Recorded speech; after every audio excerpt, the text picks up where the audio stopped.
Hello, everybody, and welcome back to another episode of Shadow of the Dragon Queen here on Dork Tales. I'm your Dungeon Master, Kelly. Are you seeing him? And I am excited to be back for another episode of Dragonlance. And this time, I am doubly excited because I was really tired of waiting for my book to come in the mail. So I went out and bought a second copy. Because I missed so much. I don't know if you all are like this as well, but my planning goes so much better when I have a hard copy in front of me and I can do the cardinal sin of highlighting things in it, because this is not a fun book. This is a textbook for me, and I'm going to treat it like such. The librarian in me hurts, but okay, I get it. It's because I have to use it as an active reference, right? And that's... I know. I feel even I can't even do it with textbooks. So no, I have a hard time with textbooks, so I feel you. I never could until grad school. That made a big difference. But anyway, I'm scared to do this one. I'm terrified to highlight do it. I give you permission. I haven't done it yet. Chris. Oh, I was going to say, does it help to know, Jen, that he now has a second copy? So one to do that. Yeah, I've got a library copy, and I've got it pristine. So I thank you all for returning for episode 2 of Shadow of the Dragon Queen. We're all huge Dragonlance fans, and I hope you stick with us for the rest of this adventure. I also wanted to say that because I have a book in front of me, today's episode will not be quite so halting. Last episode, there were a lot of pauses and things because I was working off of printouts from D&D Beyond, and sometimes they'd get misshuffled, and I was like, oh my god, this is a nightmare. I'm never going to pre-order like this again. So I'm very, very excited. And yes, it's going to be a giveaway opportunity, that extra copy when it comes. That one will be pristine. I also wanted to say that we have another giveaway opportunity later today. During the break, we are going to be giving away a full set of metal dice from Norse Foundry, along with a big-ass boulder die that's going to be going out to one of our lucky people in the chat. That's a full metal dice set to anybody in the United States. If you live outside of the United States, our friends at Norse Foundry are going to be providing a gift certificate for an equivalent amount, because shipping is a beast. And to get that, Christine, they're going to type what in the chat anytime during the Twitch stream. And same as last few times, !Norse. So you can do that right now. The only caveat is you need to be here when the draw is active. So you need to be here. That'll be in about an hour, hour and a half. Okay. So, without further ado, I think it's time we're going to go around and introduce ourselves, and then we're going to start the game, because we have a lot to catch up on in this episode of Shadow of the Dragon Queen. Christine, take it away. Hello, I'm Christine. I use she, her pronouns. I'm at Lady Liliana in the Twitch chat, also on various social medias, and I am playing Kelara Vingard, our human cleric of Michiko. All right, over to Chris Free. Hello, I'm Chris. I use he, him, or they pronouns. I've been in a couple of Dork Tales things, such as Call of the Netherdeep on Tuesdays, and I go by Diggy Blogg in the chat, and on the Discord. The Discord's good. The memes are lit. You should join it. And I'm playing Godfrey Highvalor, the squire-ish knight wannabe of Solemnia. It's wonderful to have you, Chris. All right, down the corner to Robin. Hello, I'm Robin. I use she, her pronouns. I am second gen gamer in the chat.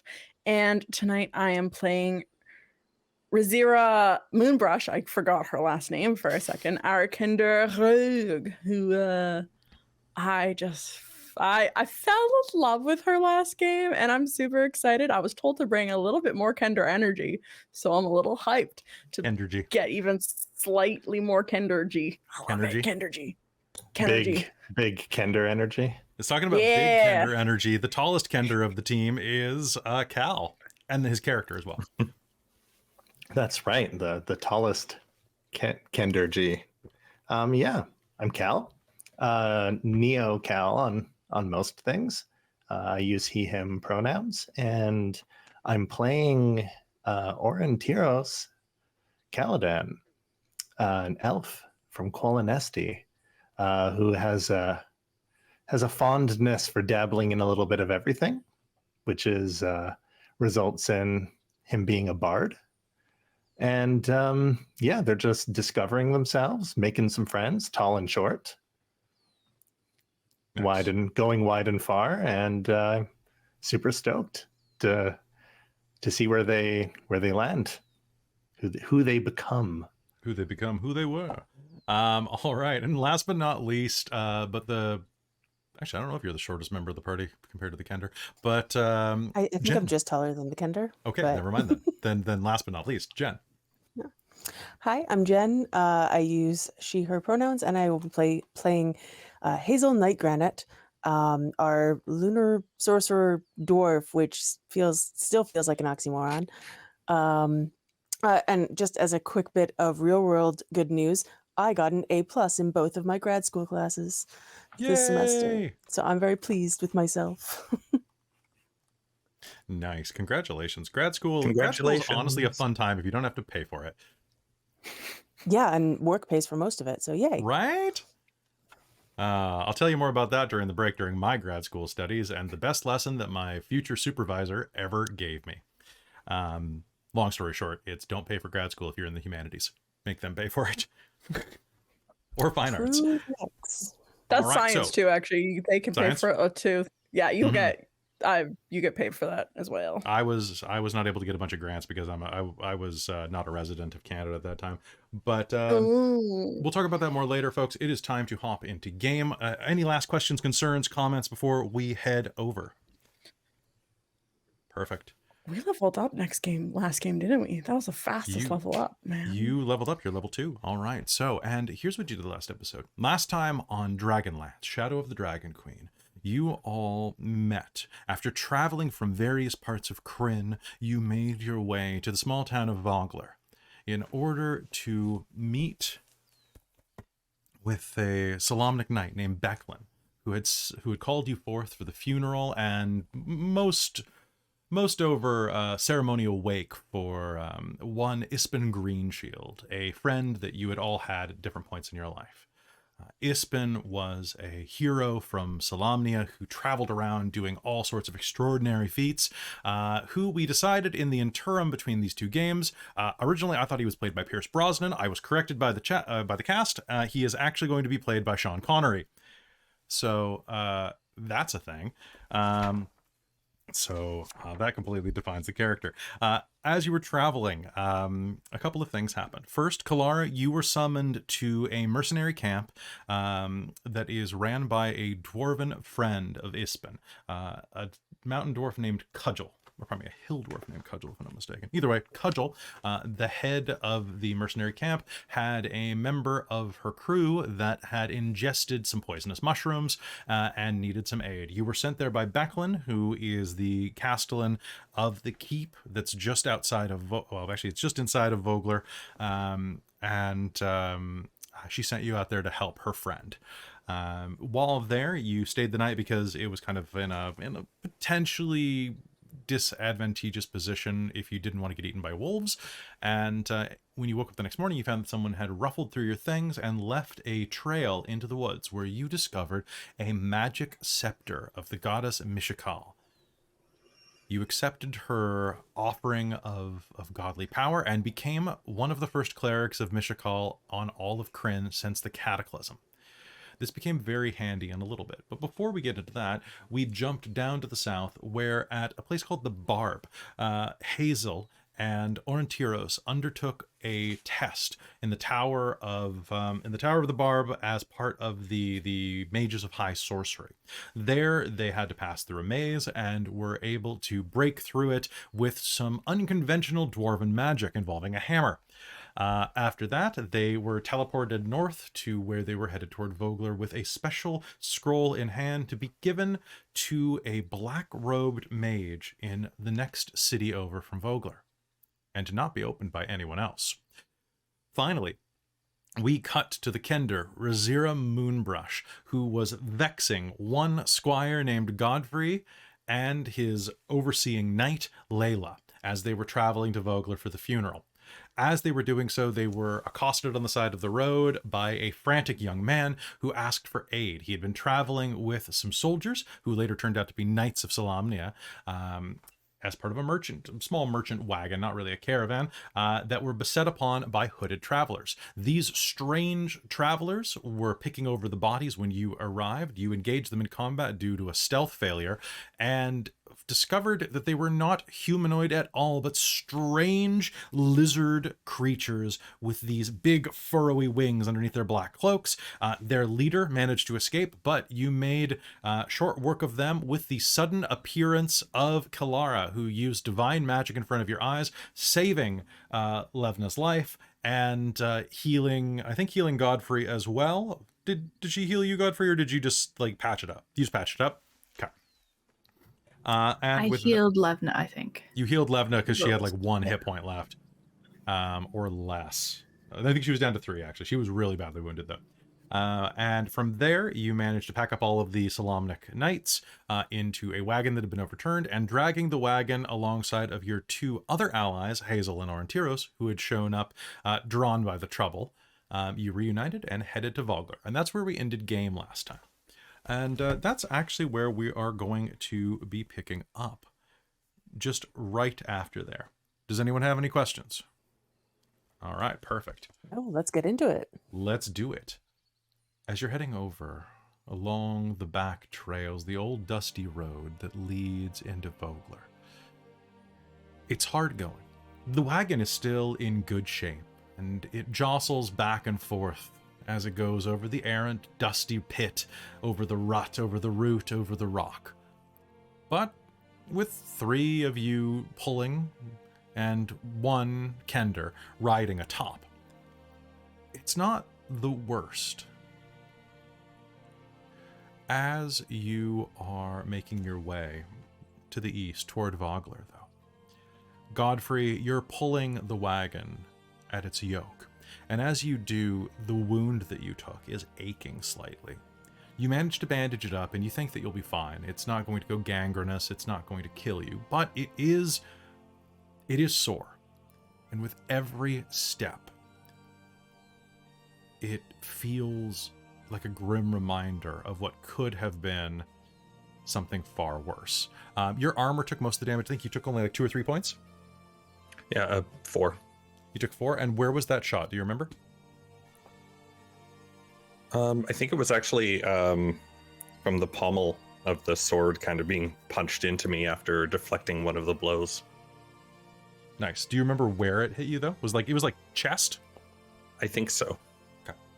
So it aches a little bit, and as you push forward, the ache in your chest, it reminds you of something. We cut back some years ago, for as you crest a rise, you see this brilliant, beautiful village beneath you, right on the edge of the water.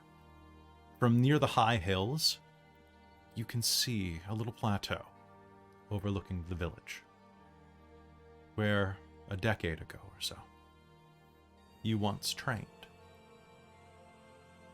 You've been here before, right? Yes. Yeah. Just confirming this wasn't back in Solamnia. Yep. And we're going to fade back into that right now. There's a clash of dull blade against dull blade, and suddenly the man is atop you. He slams his pommel there into the side of your chest, tipping you over. Keep your blade up, lad. Come on. I don't even want to do this. Well, in that case, do you want me just to cut your head off now? Espen Greenshield No. stands over you and offers a hand down. Come on, if you want to be a good fighter, you've got to learn how to fight dirty. But I... Give me your hand. He'll reach his hand up and... He lifts you up and immediately kicks your legs out from under you. It's like, hey! What did I just say? You have to fight dirty. You don't fight fair. You fight to win, Sean. What if I don't even want to fight, though? This is stupid. Aye, it is stupid. War is stupid. It's the stupidest thing we do. But guess what? If you don't want to fight, and war's coming for you, it'll get you. A man has to fight for what he believes in. At the very least, he needs to believe in his life. Is that the kind of man you want to be? I don't know. I'll try and kick him in the shin. Make me an attack roll. Oh, shit. And actually, one second. I knew I forgot one thing. Dice? Yeah, I forgot my dice. All right, I'm back. I was doing too much Now, game prep. Rizira just simply moved them on you. It's true. Rizira, Right? She found them and then she put them down again. With somewhere else. Dice back. Okay. So make me an attack roll. There's no trick. Do not You use your click back to proficiency my bonus. force. Okay. Then in that case, 12. 12? Okay. So you will lash out, but it's a weak blow from a rough foundation. Your shin is going to actually slam into his metal greave. Greave? Or greaves something? Greaves are the legs. Does that include doesn't it include the shin? I can't remember. I think so. I thought so too. So slams in the side of his greave, and you are going to feel a pain rocket up your shin bone. Ow! Soft bones, lad. Soft bones. Go for the ankle. And he is going to slam his foot down on yours. But you are going to flinch out of the way just in time. You think he might have been going a little slow for you. All right, up on your feet. And I'll back away from him first this time and try and stand back up and keep your shoulder lift.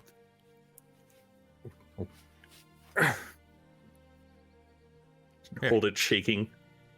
All right, you've got a long sword. Long swords are useful. You can use them with one hand or two hands. The best part about a long sword is, notice the length, the length of the handle, not the length of the blade. All right, you know the best thing about a long sword? Okay? It's the pivot. Right. So you can do all of this fancy work that you see idiots doing. Or, he chokes up and down on his handle a bit, shifting the blade an entire foot at the tip with an inch of handwork. Or you can just choke up. Look at all the energy I'm saving. Look at this. It's great. Ooh, look at this. It's called leverage. You want it. You always want to have leverage. You want to be able to pivot. You want to be able to have full range of motion. Okay? You understand? It allows you to block strikes like this. And he whips his sword over and comes at you. And you are going to, against all odds, block. There we go. I'll drop the sword after and be like, oh, ow, that hurt. It does ring a bit. That was a good block. It's probably enough defense for the day. I know that I've got to meet Becklin in a little bit to grab a bite to eat. And I think that I think you might be headed down to get a fish pie yourself. How are things going there? I don't know what you're talking about. With the girl, lad, the girl. How are things Girls going? are gross. Aye. But not all gross things are bad. Pick up the blade. I'm going to show you one more thing. No defense. I'll back away from him a little bit and nervously pick up the blade. No defense. I used to be a squire of Solamnium myself. By my honor, I'm not going to do anything to you when your back's turned this time. Pick it up. I'll believe him and pick it up. Good.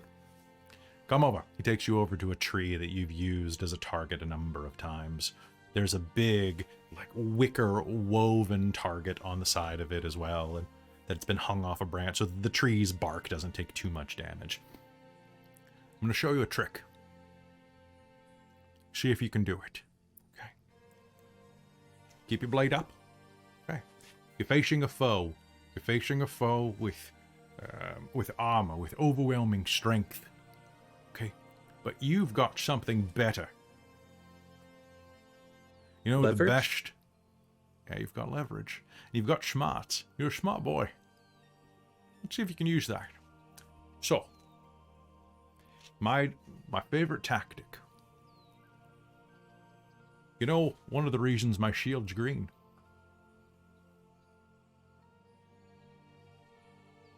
Come on. I don't know. Well, for one, Why it is was it- given to me that way by the unicorn, and it's blashed. But besides that, it's flashy. It draws the eye.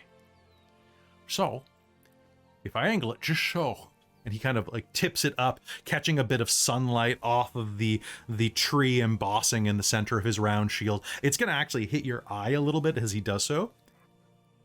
I flash up, I do a bit of a strike with the shield, thinking I'm going in for a bash, and then and he draws his longsword back, flashes up his blade, tucks it behind the shield, and as he whips his shield forward, immediately goes in with a very precise strike that lands dead center out of nowhere. It's the quickest move you've ever seen a soldier use. Whoa. See? Precise. It's all about the mind, though. The tree, obviously, was looking at my shield. Good try, old chap. Sorry about the loss. The tree rustles in the breeze.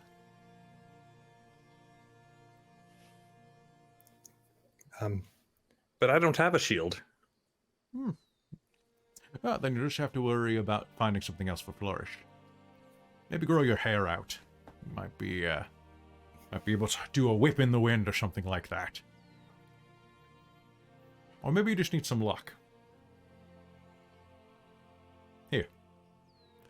This sword was given to me.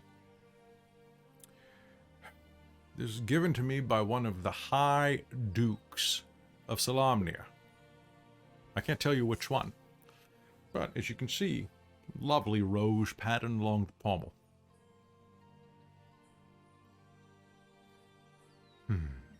Maybe it'll bring you luck.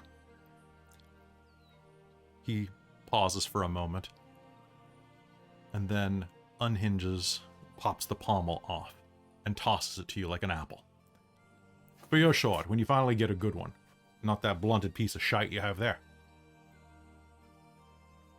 May it bring you Thank you. luck. Once you become a knight, of course. Until then.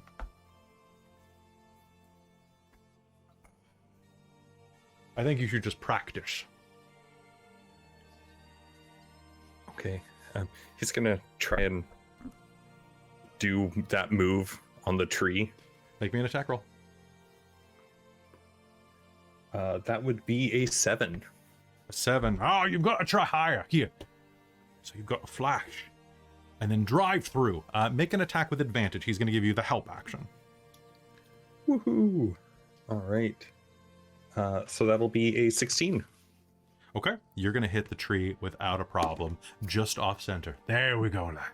There we go. You're going to make a fine knight someday. Or whatever you decide to be. But whatever you do, you're going to be good. I've got faith in you. Can you tell me more about the unicorn that gave you the shield? Oh, the unicorn. Well, that's quite a story. You'll have to buy me a fish pie for that. Come on. I think that girlfriend of yours is baking today. She's not my girlfriend. You've got time. With that, he led you back to town. As you're pulling the wagon, your attention drifts back to the present. And as the camera focuses on the pommel, it is now no longer in your hand, but in the hand of a kender riding behind you on the wagon as it moves across the field, down the road. You are seeing that it is a slightly tarnished silver and steel pommel with like a rose pattern at the base.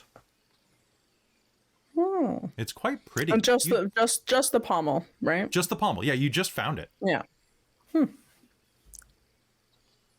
It's very nice. It's very nice. You might check. Nobody's missing one from their sword. So you're not exactly who this could belong to. Oh. Yeah, might as well keep it for good measure.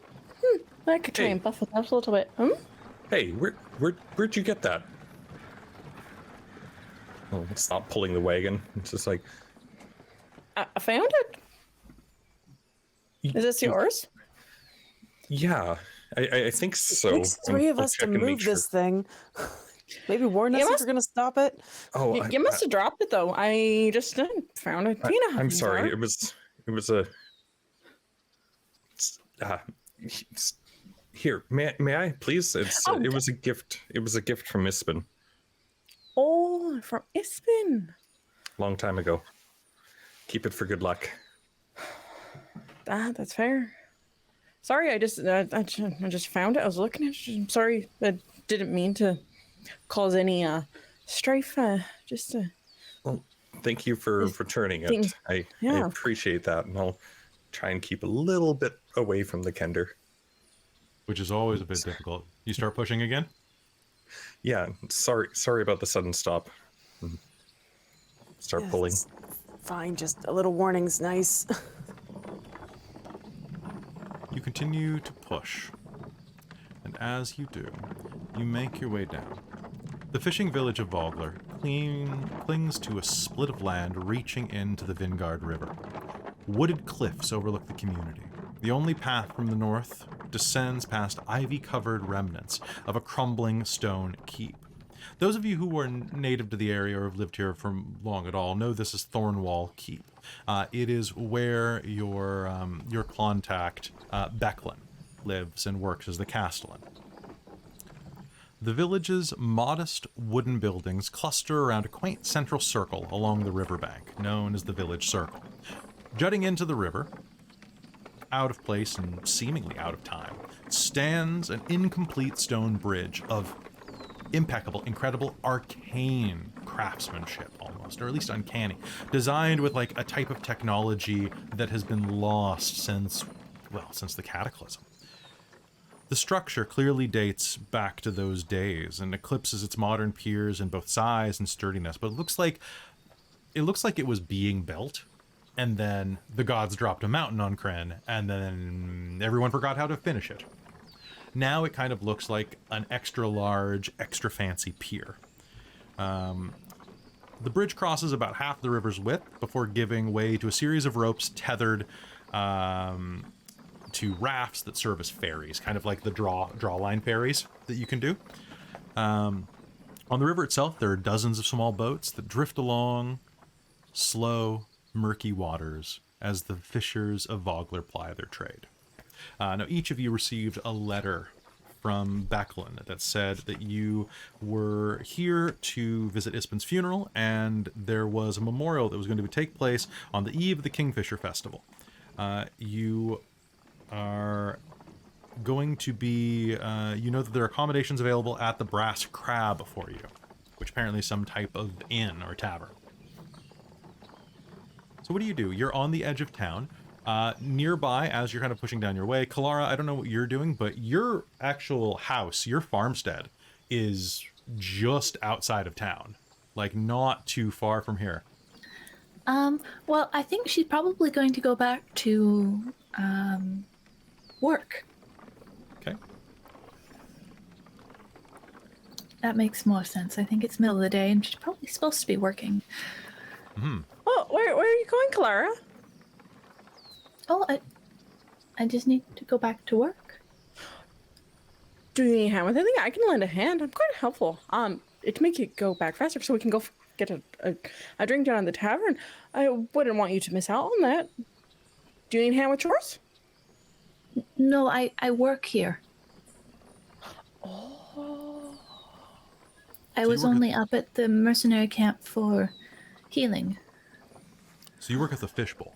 Yeah. Yeah, when I say here, I mean I'm gesturing to the city. Okay. Or the town in general. You still make those good fish pies? Well, of course. I'll have to stop in for one. Fish pie. We should do that. Oh, we should definitely do It's that. been a while. Bite to eat. Yeah, too long. It's good to see you again. Aurontiros. Same. As you're kind of like helping pull the wagon along with as much as you can with your strength, you are going to notice that someone who probably could help a lot more is this strapping blonde man who's working shirtlessly over in front of a nearby farmstead chopping wood. It's a human man, about 6 feet tall, quite broad-chested, very triangular shaped, almost like, ooh, I don't know the Krinish version of a Dorito, but a Dorito. I was gonna say I'm definitely just picturing the Chris Evans firewood scene from It's the Chris Evans firewood scene. Avengers. He wipes his brow and looks over. Kelara? What are you doing out here? Shouldn't you be at work? I was up at the camp. One of them had eaten those orange mushrooms again. Who's dumb enough to eat mushrooms like that? Hold on a sec. He's gonna wipe his brow completely off with a handkerchief from his pocket and head over, kind of picking up his tunic as he goes. You will recognize this immediately as your brother Kern. You got a motley crew here. You guiding them into town for some extra scratch, or... They're here for Ispin's funeral. I know you, don't I? You're... Me? Oh, no, he looks over at you, and gets this look of, like, just, oh, wow, you're you're A handsome devil? You're a devil? I thought you were an elf. I mean, oh, sorry, I shouldn't gawk, but it's 2 elves in one day. Oh man, that's got to be good luck. There's another? Elves are good luck now. Are you seeing double? No, you're way. I mean, she was pretty, but you're way. No, I mean you're really pretty. Don't tell him that; it will just inflate his ego. Well, I didn't want to say it, but. Yeah, there's another elf that came into town earlier this morning or last night. It was while you were out. Yesterday. It was yesterday, right when I was bringing in the sheep. It was this elf girl came riding on this like white stallion, but she's got blue skin. So weird. That is kind of different. I mean, they were orange because of the mushrooms. That'll do that to you, right? But no, this was like that silver poisoning. Huh. I'm sorry, Mr. Elf. Do elves come in blue? Was that an elf? Was I thinking something else? Was that like a I don't know, some type of other critter? I mean, elves are usually pretty dramatic, but that one's new to me too. They have pointy ears. Yeah, as pointy as yours. And they were majestic. Yeah, and had kind of an accent like yours, a little whisperier. I heard her talking to herself as she went by. Kind of all though-y and thou-y, I guess you could say. Highfalutin. Probably trouble. Person. Huh. So I'm so rude. I'm sorry. I should be giving you some hospitality. I'm Kern. He kind of holds out his hand to Aurontiros, kind of awkwardly. Do you Aurontiros. Nice to meet you. It is an absolute pleasure. And just to throw him for a loop, goes for a handshake, but then like offers their hand. Do you? He looks at Kelara for some advice, like just kind of like that open-eyed look. What do? She's laughing at him at this point. He kind of leans over as if he should kiss your hand, and then kind of shakes it. He's really confused. I'm sorry. I'm sorry. I ain't. Rizira's gonna mime kissing his hand. Make me a persuasion roll. Make me a persuasion roll right now. I would love to. I would. I have a feeling he might get advantage on his perception though, because his little sister is laughing at him at this point. He botched his social roll for this. Ooh. So that's why he is so overstruck. 19. He's going to go, well met. And he's going to kiss the back of your hand and look kind of confused. Can I just kind of like not necessarily sneak, but just walk behind Aurontiros and just like hip check them to knock them towards Kern? Yeah, make me a strength persuasion roll. Rizira's just gonna like be like That's laughing worse than in my the normal wagon. persuasion. Okay, then give me Just your charisma and fall athletics. down. Yeah, all right. A hip bump is charisma athletics. That's what I'm gonna say. Charisma Okay, athletics. cool. Yeah, because I like Yeah. weird rolls. That's amazing. Nat 20. All of you also have a point of determination that you should spend, just so you know. Oh, nice. Oh, there it is. 19. Okay, so you're kind of bumping Aurontiros from behind. Aurontiros, you're going to kind of stumble forward unless you resist it. I don't think you have the strength to. So do you just kind of like end up inadvertently hugging each other? Like, Well, I think that Aurontiros would have seen Hazeal coming, not knowing what they were up to, but also, stumbling into somebody and is probably in their kit. mhm. So Yeah. just fall against him and be like, pardon me. What? God, good thing there was such a strong man to. Oh, to so catch sorry. me I've been here. working outside a lot today. I'm a little sweaty. Are you must- okay? Sorry. You must Holy eat a lot crap! of Are these people fruit. dead? You're gonna hear from behind you. And Sweat tastes sweet. oh, thank you. What, Landon and Kelara, your little brother has snuck behind the wagon and is looking underneath the tarp at the corpses. Your younger brother. Wait, Holy crap! Are these dead people? She's your gonna younger go brother. back, smack his hand, Ow! and grab him by the ear. Kelara, that's not. I Do want we to. go I looking want at to other see. people's carts? No, we do not. I'm like 14. I can look at dead people. Oh man, are these friends of yours? Did you I kill them? don't think that's the problem she has necessarily. Did the elf kill She's them? gonna pull him away by his ear. Did you use magic Time to and get place. out? Time and place. who did Is that Landon? She's gonna drag him towards their house. Who's the guy with the greasy hair? Right. I like That that is kid. incredibly rude. So's not introducing your friends. And also, You didn't appear to be present. you should have heard me coming. You I'm shouldn't trying to be- sneaking. How else am I going to catch rabbits? I'm not a rabbit. Yeah, well, tell that,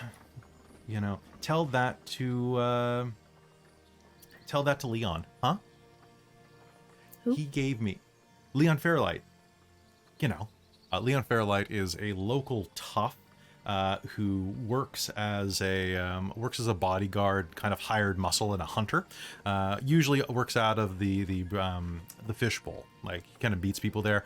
He goes around and he acts as protection. He kills wolves. He kills basically anything in the field. Is he the Gaston character? He is the Gaston. He is Gaston, played by Channing Tatum with the buzz cut. Oh my goodness. So he is 26. He is Channing Tatum. He is a fairly lazy dude, but is a hugely popular with the ladies, particularly because of his rabbit companion, Monkey.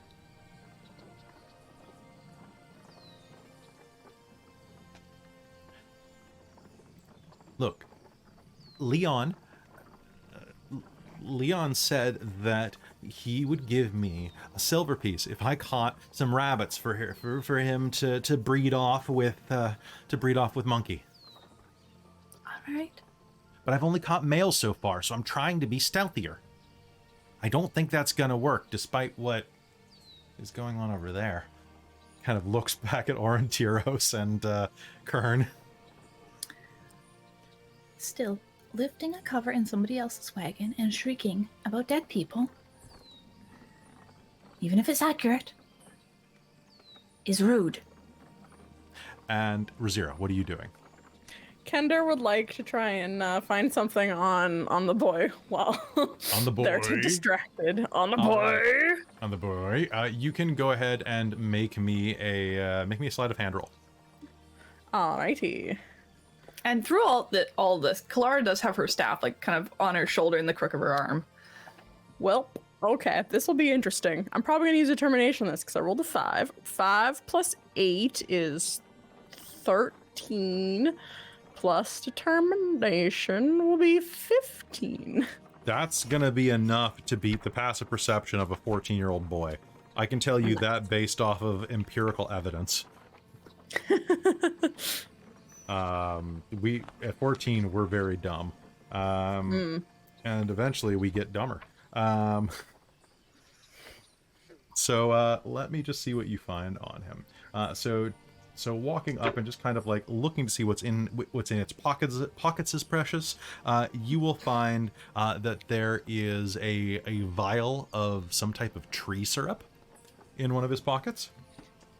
And you will also find that besides that, there is a toy soldier with a missing head carved out of what looks like maple. Oh, and half a carrot. Duh.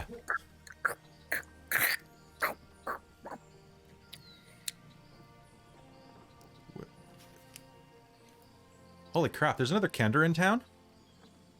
This is There's another Rizira. Kender?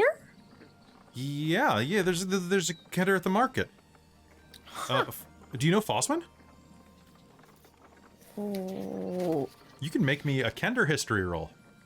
I would love to make a Kender history roll. So here's the deal. You're going to roll history with disadvantage, and if you get a 15 or higher, you have met Foswin.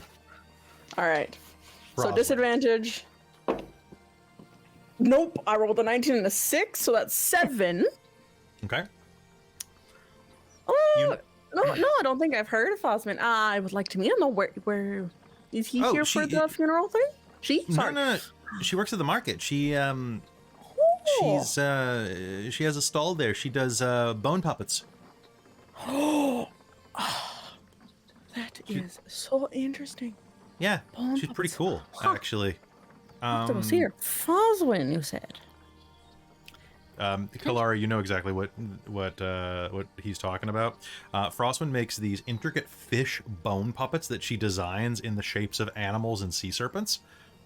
So they're almost like what's the type of art, like scrimshaw, but kind of this weird bone puppetry.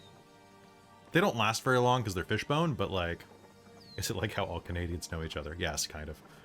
Yeah, Kender are just Canadians. But they steal less. Well, potentially, if you want to learn to sneak, Landon, I would suggest trying to sneak up on a Kender. Mm-hmm. And she'll hand back the vial and the doll head, the toy. It's maple syrup. Rabbits love maple syrup. Common known fact. Oh, can I have like a little bit on the carrot? Unless you want this carrot back, and she's gonna lick it. I'm sure we can get you another one, Landon. It's pretty thick. It's pretty thick. It's like blackstrap molasses. Meanwhile, back at the cart, Aurontiros, Kern, Aurontiros, you're, High God Highvalor, right? Kern, it's been a long time. How are you doing? Your name's Kern too? I thought I was Kern. I'm Kern. No, I apologize. I'm sorry. It's Godfrey. No, I'm Kern. You're Godfrey. My name is Godfrey. Yes, sorry. Shit, sorry, man. I'm just... It's real elf. I know. It's really it's once in a lifetime. Yeah, I was a bit starstruck you- too. Why are you pulling Still a him. wagon? That's a long story. We've ran into some trouble, unfortunately. Do you want me to loan you a donkey? I wouldn't want to be any trouble. Kelara, do you mind if we loan a donkey, or do you think, like, are you guys able to get into town? I mean, I guess it's only like... Okay, it's like only about 300 feet from here. To get Yeah, I think we'll be fine. Levna, we're heading to Becklin, right? Levna, who is has been pulling the cart as well. Oh, that's right. Aurontiros was not. It was Levna, because Levna is useful. Levna has just been watching this exchange with a mirthful look on her mind, or on her face. It's gonna go. No, I think we'll be fine at this point. The donkey would have been great about 5 minutes ago, or an hour ago. An hour ago, yeah. Thank you for the offer. All right, lover boy. Do you mind if we head out? You're not sure who she's talking to, but it's someone. I'll awkwardly look at Aurontiros. I think she's talking to you, good sir. Yeah. Kelara, you mind taking your... You know, tender? we could probably use someone else pushing the cart as well. Yeah, I can give you a You few look big and minutes. strong. I do what I can. I can give you some time for sure. Yeah, hold on. And he'll sidle up next to you and help you push the cart. Where are we going with this?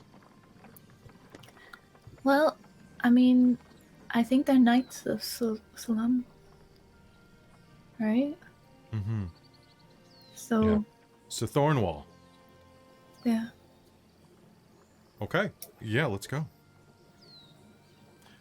So you make your way. Are you doing anything on your way to Thornwall? It's actually the easiest to get to once you kind of climb the weaving and wobbling roads that that wind back and forth, kind of like, of course, to deter intruders and invaders. It's one of the shortest distances from here. So you just head straight there? I think so, yeah.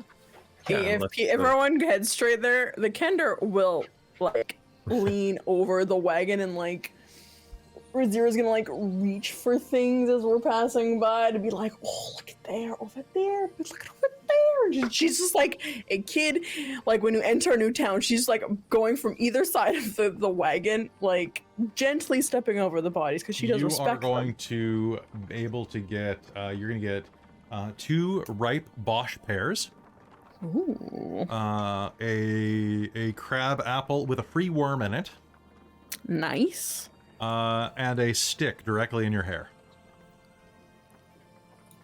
For free? It's a free stick. That worm is your new familiar. That's it's your new familiar. Wormy.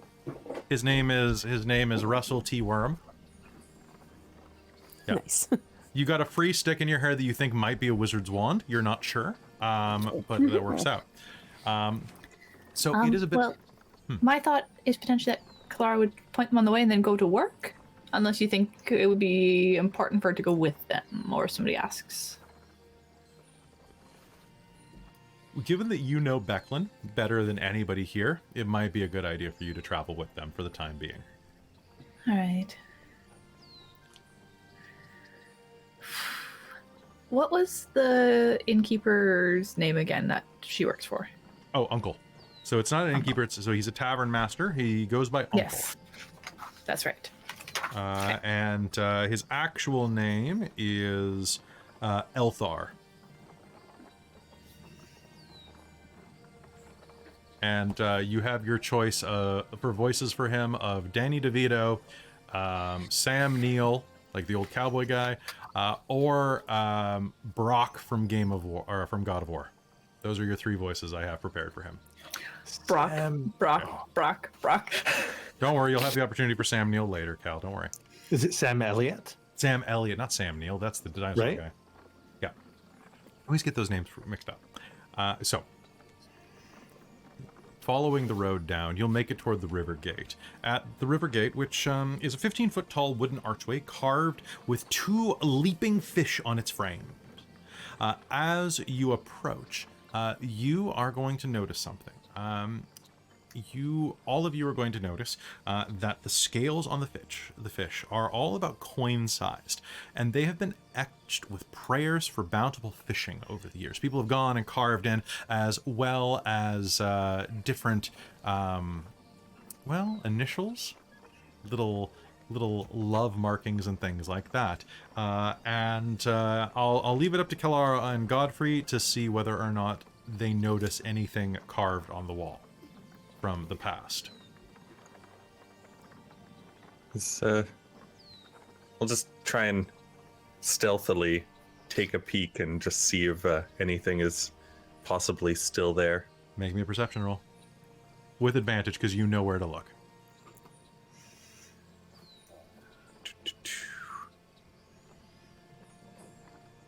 19. Whatever was there in the past is still there in the present. Tarnished by time, but still there.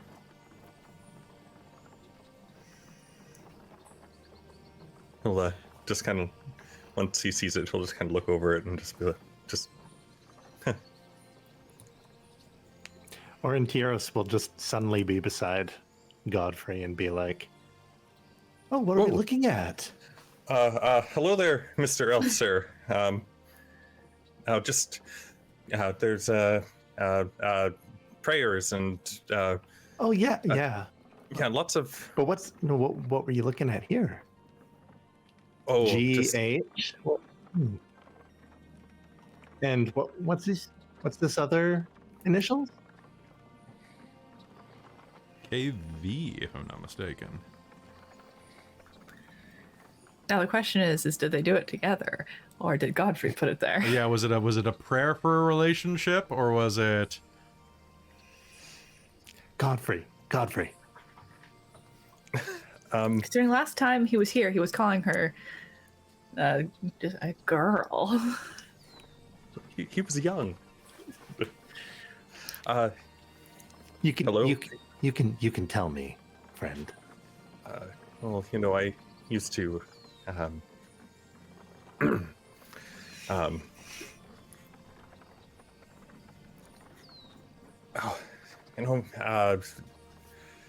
oh boy. It's okay, take your time. Yeah, I had a crush and once upon a time, and was it that's the question, Kelara, was it mutual or was it a wish? I feel like it was a wish Okay, sounds good. that you just never communicated. Oh, absolutely not. Oh, I love it. If you're this shy here, I think you were that shy back then. top 10 anime disappointments. Yep. Yeah. The audience is shipping it already. lovely? It's lovely. So yeah, you'll see that there. Yeah, just You know what I think cute would stuff. be a rather interesting gesture, if I might intervene in your knightly duties just for a moment during these troubled times. Sometimes it's worth looking for the kinder moments when there's death, and looking for love when there's death. I think if a certain KV isn't aware that her initials are up here, maybe you should let one know. His or her initials. Or their. Thank you for the advice, Mr. Aurontiros, sir. Thank you. Well, you only live once. That's an old elven saying. And with that, you will push your way through a large set of wooden doors that kind of normally would shut in the arch, but it is obvious from the soil deposits around their bases and the grime on them. It's country grime, not dirty grime. But these things haven't been closed, hell, probably since the last time you were here, Godfrey. This town does not shut its doors on anybody. And as soon as you pass into the town's exterior, you'll begin to see people bustling around, doing their daily chores and duties. An older gentleman will kind of look your way and say, "Kelara, good to see you. Brought some strangers into town. You here for the festival? You here for Ispen?" They're here for Ispen. Oh, my condolences. Ispen was a fine folk. That's not really condolences. He's just moving on to the next big adventure. Oh, that's what he always said. Well, you have a good day now. Oh,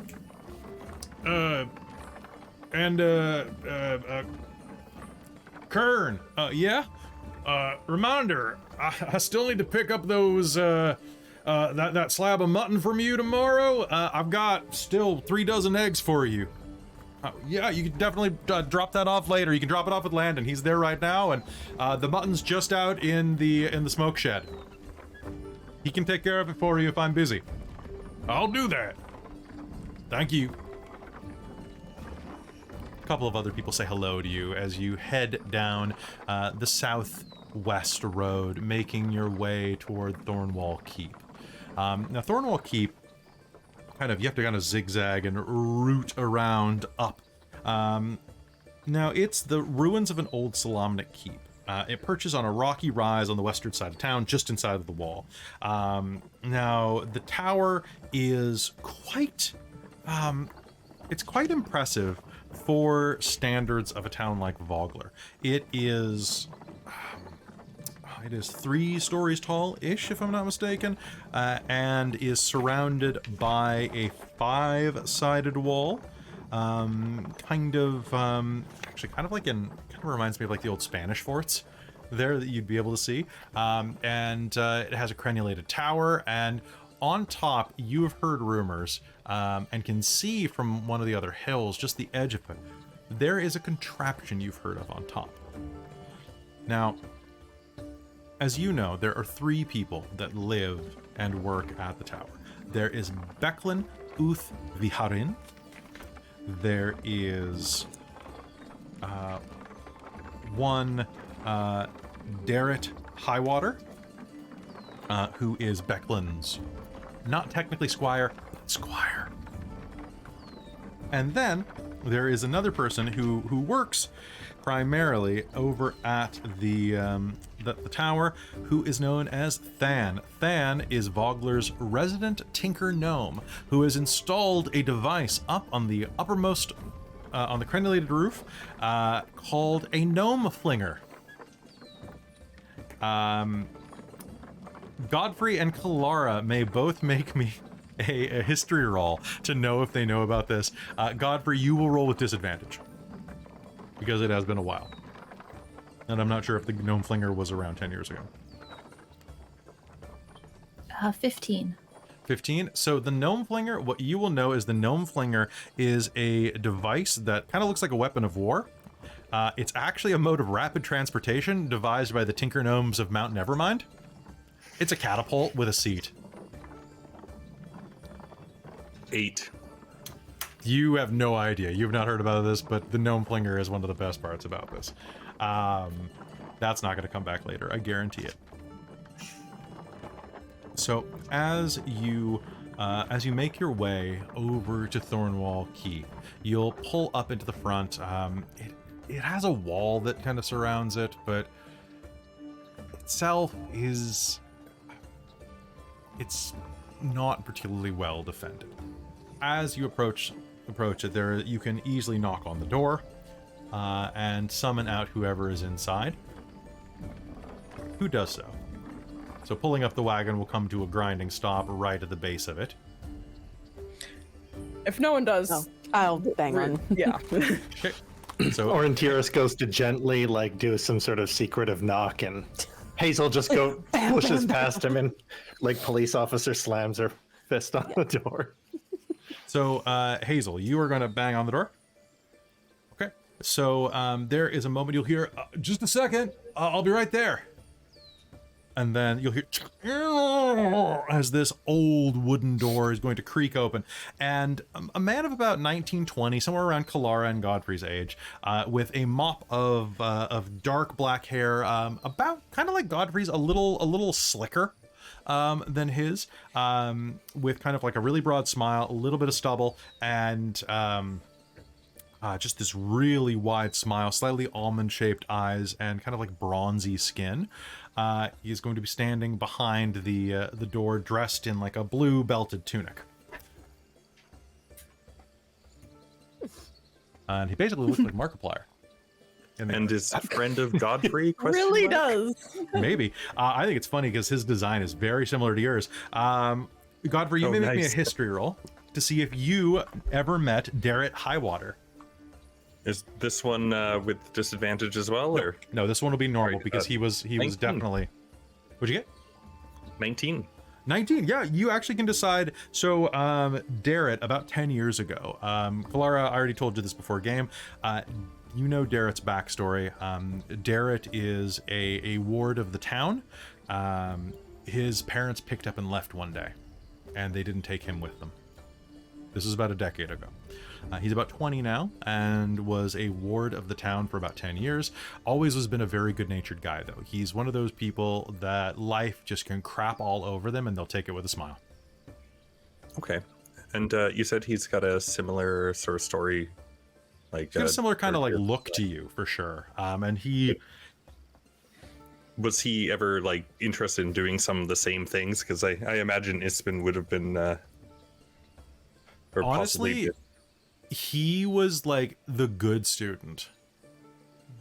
He was the one who was really interested in it. But he never rubbed it in your face. He was always a good dude about it. But he was always like, come on, man, we got to go out. We got to have some fun. Come on, it'll be good. We'll get some stretching. We'll get some exercise in. And then we'll just, we'll do a little row. It'll be perfect. good. And what was his name? Darrett? His name is Darrett. Darrett. Highwater. And as he opens the door, he said, hi, how's it going? Welcome to Thornwall Keep. Hi, we brought some... Hi, Darrett. Darrett. Kelara. I'm about to say Nice to meet corpses, you. and I'm like, I'm sorry, I was distracted. My lady dwarf. we brought a cart of stuff Um, and some knights. there was an incident on the road, Darrett. Oh no, are you okay? Are you all okay? We can offer... We came across it, and we've brought the bodies. Oh. I think back in. I'll get Becklin. Please, wait outside. I'll be back in just a moment. I'm sorry.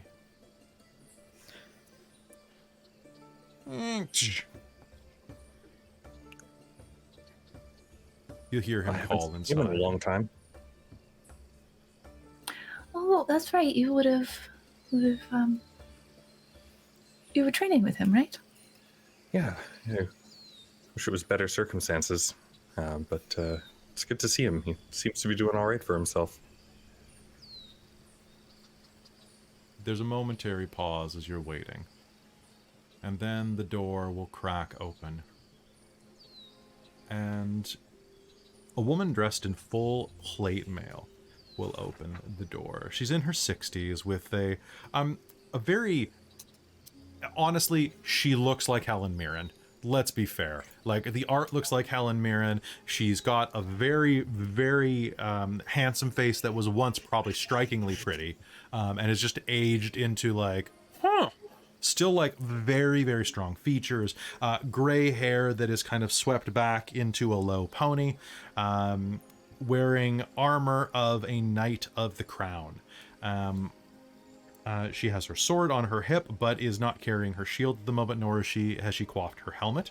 And as she opens the door, her ward will step aside and she'll say, "Hello, what do we have here?"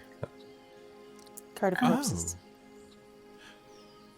Corpses. I'll stand Rizira at attention. will lift up the tarp, but she's still on the wagon. Oh no. I think we could do that a little kinder than that. There was a group on the road, and it seemed like they were set on. We all came across it. That's quite unfortunate. Well, You're probably not going to They look believe like us when we knights. tell you what it was, but we will tell you what affected them. There was some strange creatures, sir. Monsters. Like lizard faces. it's And all wings. true. Lavna will say. It's all true. Weird creatures. And she will bow nightly and kind of nudge Godfrey. Well, follow suit. Declan will give you each a brief salute and say, well, an acknowledgement, at least, of your nod. Well met. Of course, you're the ones that I sent the letters to. Well, let's see. That would make you Rizira Moonbrush, Aurontiros, Hazeal, and, of course, But Lavna I think you and sent the letter Godfrey. to my mentor instead. But I did. Your mentor wrote me directly saying that you would be attending in her stead. Pardon. It's been quite a day preparing for the festival. It's been quite a day for all of us, it would seem. It would seem. I was briefly turned to stone. You've gotten better. It's true. Kenders usually No do, exaggeration. unfortunately. Let me take a look. And she'll walk past you and pull the canvas back. Kelara, your brother, is going to make a very squeamish noise when this happens. Just, oh God. That's what we were pulling? Knights errant. I know them. I know of them, at least. Kelara will have sidled up to Kern and then elbowed him. Sorry. Well...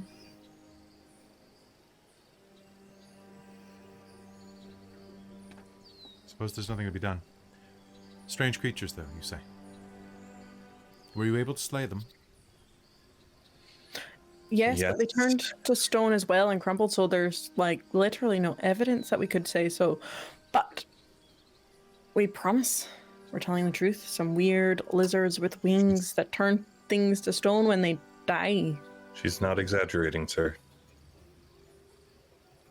So. It's true. Levna will agree. On my honor, this is all accurate, even what the Kender says. No evidence at all. Well, I do suppose that is quite a story. They were reptilian. They had some wings on them and claws, and some of the wounds, I'm sure. Yeah, here, look at my stomach. They clawed me with claws. No dagger or normal human hands would do this. And she'll start opening up the stuff and show where she got clawed by. I The saw creature. them as well. You don't seem to have any injuries anymore. Rizira didn't get healed. You did not get healed? Never mind. Nope, I have 4 hit points down. Rizira did not get You healed. are very fortunate. That doesn't look that deep.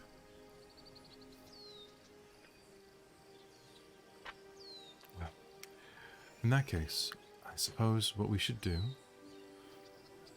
Thornwall Keep is going to be the site of... well... the festivities are going to move their way up here when we do the mock battle later today.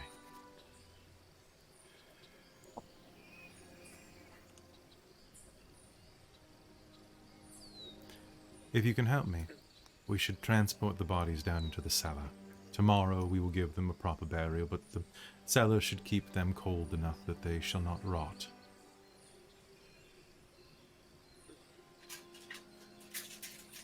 We didn't think it was right to leave them out there.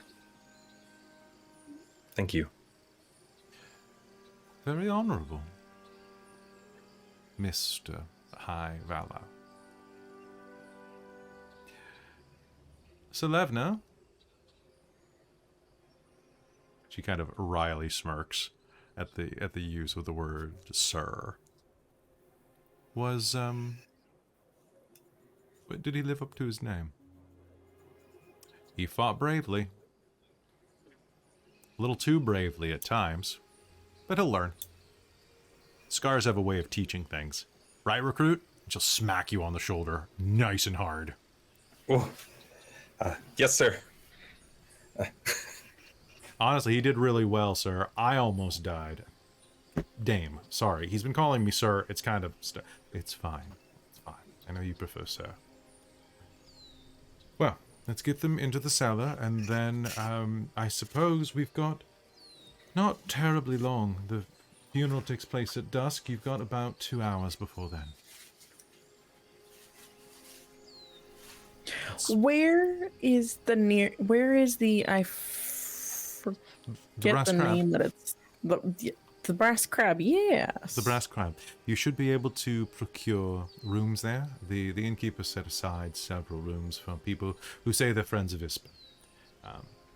It's fairly inexpensive. You should have no trouble. I can point you on the way to the fishbowl. Don't tell me that Uncle is making you work today. Well, you know how he gets. Doesn't like it when I have to head off for other... You tell that stuffed shirt that a funeral is something above and beyond.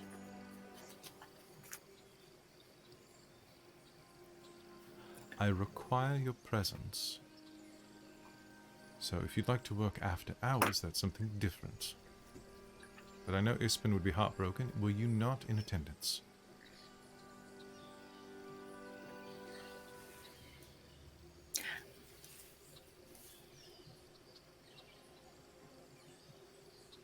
Have I understood?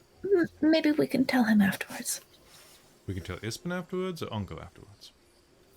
Uncle. Well, in that case, help me carry the bodies. And she will start carrying them very, very carefully, giving them full honors. And as she does, she will say a couple of prayers to the old gods under her breath as she lays them down. The cellar is a nice, easy transition down the back stairway. They're unfortunately going to have to be laid. One of them will have to be laid on the floor because there are only a pair of tables down there that can be cleared off. Can I take any cloak or anything that I have and lay it down on the ground first, and then the body on that, so it's not You absolutely directly can. on the ground? Okay. You absolutely can. Rizira, if you would like to, you can pre-roll an item from your list that you might have acquired from the cellar. okay. If you want. Or you can just assume that it was drawn from here at any time. I will pre-roll that from the D100. Yeah, you do the D100. Re-roll Okay. if it doesn't make any sense. Okay. And I will finalize that list before next game. I rolled nice. What's nice? Oh, it's nice. Nice. That no, that doesn't really make sense. I'll re-roll. Just take one up or down. Yeah. Okay, one up or down. That's what I always do.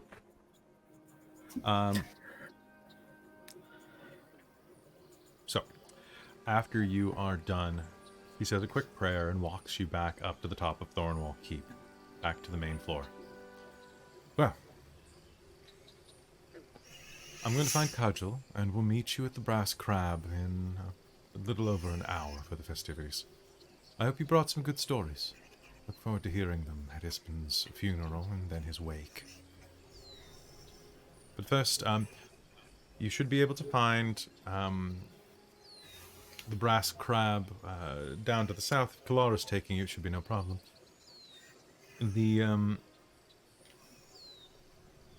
It's about 1 gold piece per night. 1 steel piece per night. But, given the circumstances, if you are a bit worn from travel. I can sorry, for you to help bringing them back so they can receive a proper burial. I can cover you for the night. It's very kind of you. Yeah, there are plenty of rooms there for you, though. Now, if you'll excuse me, I must begin preparations and clean up after that. I would suggest that each of you wash your hands carefully after that, in case there's any leftover residue from those strange monstrosities. That is a good idea. There's a well around the side. Please wash away from the well. Do you have any Soap? like cloth or anything? I mean, I got covered in stone, so I would prefer to wash maybe my whole body right quick, a little bit. The brass crab's right on the water, so you should have no problem bathing. It would be probably most advantageous for you to go there. Thank you very much. Of course. And I must ask, Aurontiros,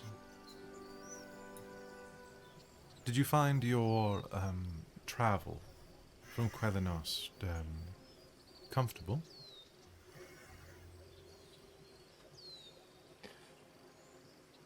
Not at all, really. It's unfortunate. If I may, I've always been quite fascinated by your people. I would love to... Well, that makes one of us. Yeah. It's my hope that I can inquire a bit about them so that I can share your disinterest.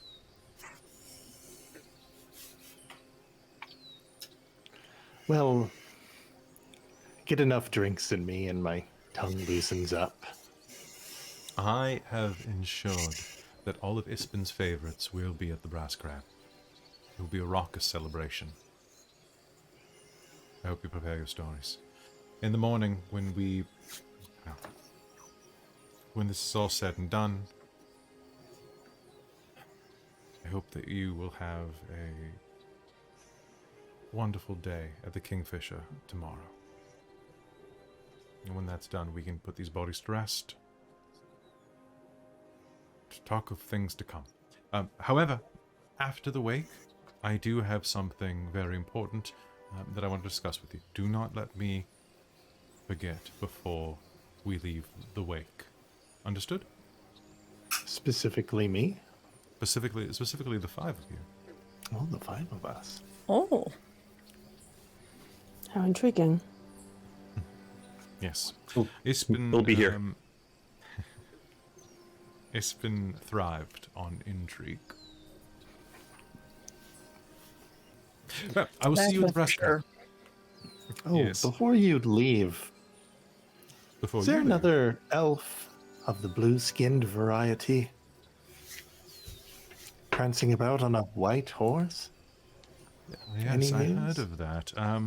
One from Sylvanesti, if I am not mistaken. I've only heard a little bit, but there was one that was traveling through town named Lidara? I believe it was. Darrett? Yeah? Lidara. Is that...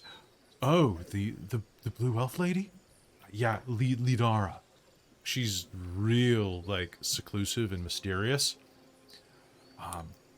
But it's kind of hard to be seclusive and mysterious when you have, like, a totally, like, blue tinge to your language, diction, poise. Yes, thank you.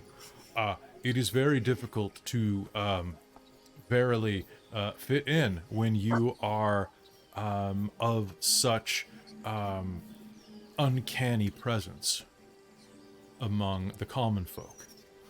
Better, a bit awkward. Yeah, I didn't understand a word he just said just now. I can almost understand when he's better. And honestly, I understand most people. Most people find that they don't understand me. So me not understanding him is saying something quite a bit. I didn't That's understand Kendo any of speak that. for very good job, Thank you. sir. I hope to carry my poise and diction forward into my future. Well, don't carry it too hard. Relax a little. Yes, I will do my best. Thank you. I'm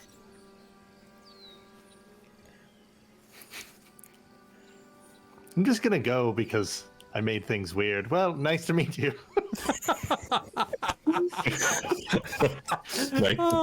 At least he All right. recognized it this time. All right. Addiction. That's my bad. Oh, that's totally good. That's good. I love it. I love it. So as you make your way into town at this point, and yes, that guy is totally young Keanu. just checking our private chat. So yeah, you make your way into town proper, and as you do, it is honestly just the homiest place that you can remember being. There's birds singing, people laughing, preparing for the festival, setting up streamers and ribbons and all manner of things for the Kingfisher Festival in the center of town. It starts first thing in the morning, and people are like putting streamers up along the posts. There's a giant Kingfisher statue in the middle of town square, or I guess town circle. And it is just an absolutely fantastic vibe to the air.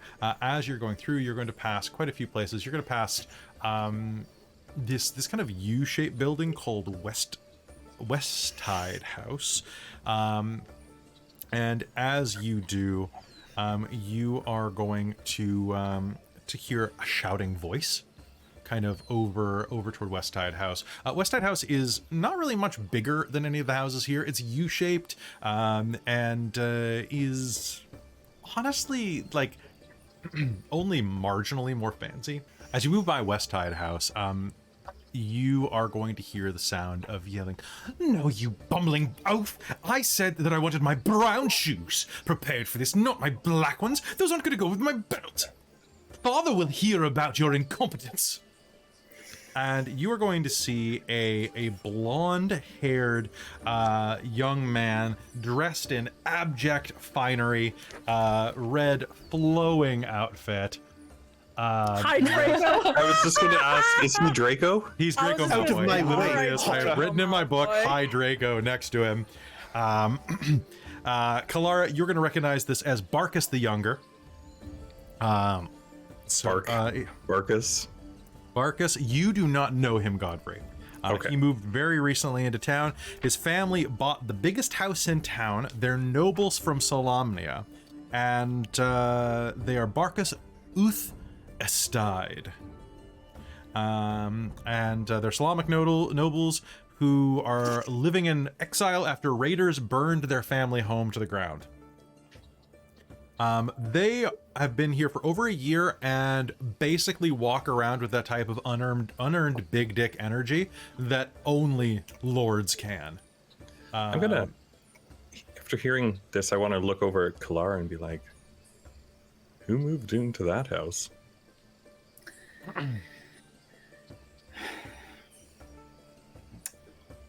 She's clearly weighing her words. An exiled family from Solemnia. Hey, pretty boy. He'll turn and look at you. Kalara's gonna duck behind Godfrey so she's not spotted. Yeah, I'll puff up and be bigger. She's tiny. She's I 5'4". assume you're talking to me. Oh, of course. Who else would I be talking to? You're obviously the most important person in the room, place. Space. Finally, someone who addresses me as I am deemed. Well, my travelers, are you here for the Papa's funeral? Oh, of course. I look forward to seeing Wouldn't you miss there. it. And you knew Ispin yourself? I met the old blighter. Yes, Fond he worked for memories my of father him. a few times when we had a Kalara few looks coins to up at Godfrey throw away. quietly and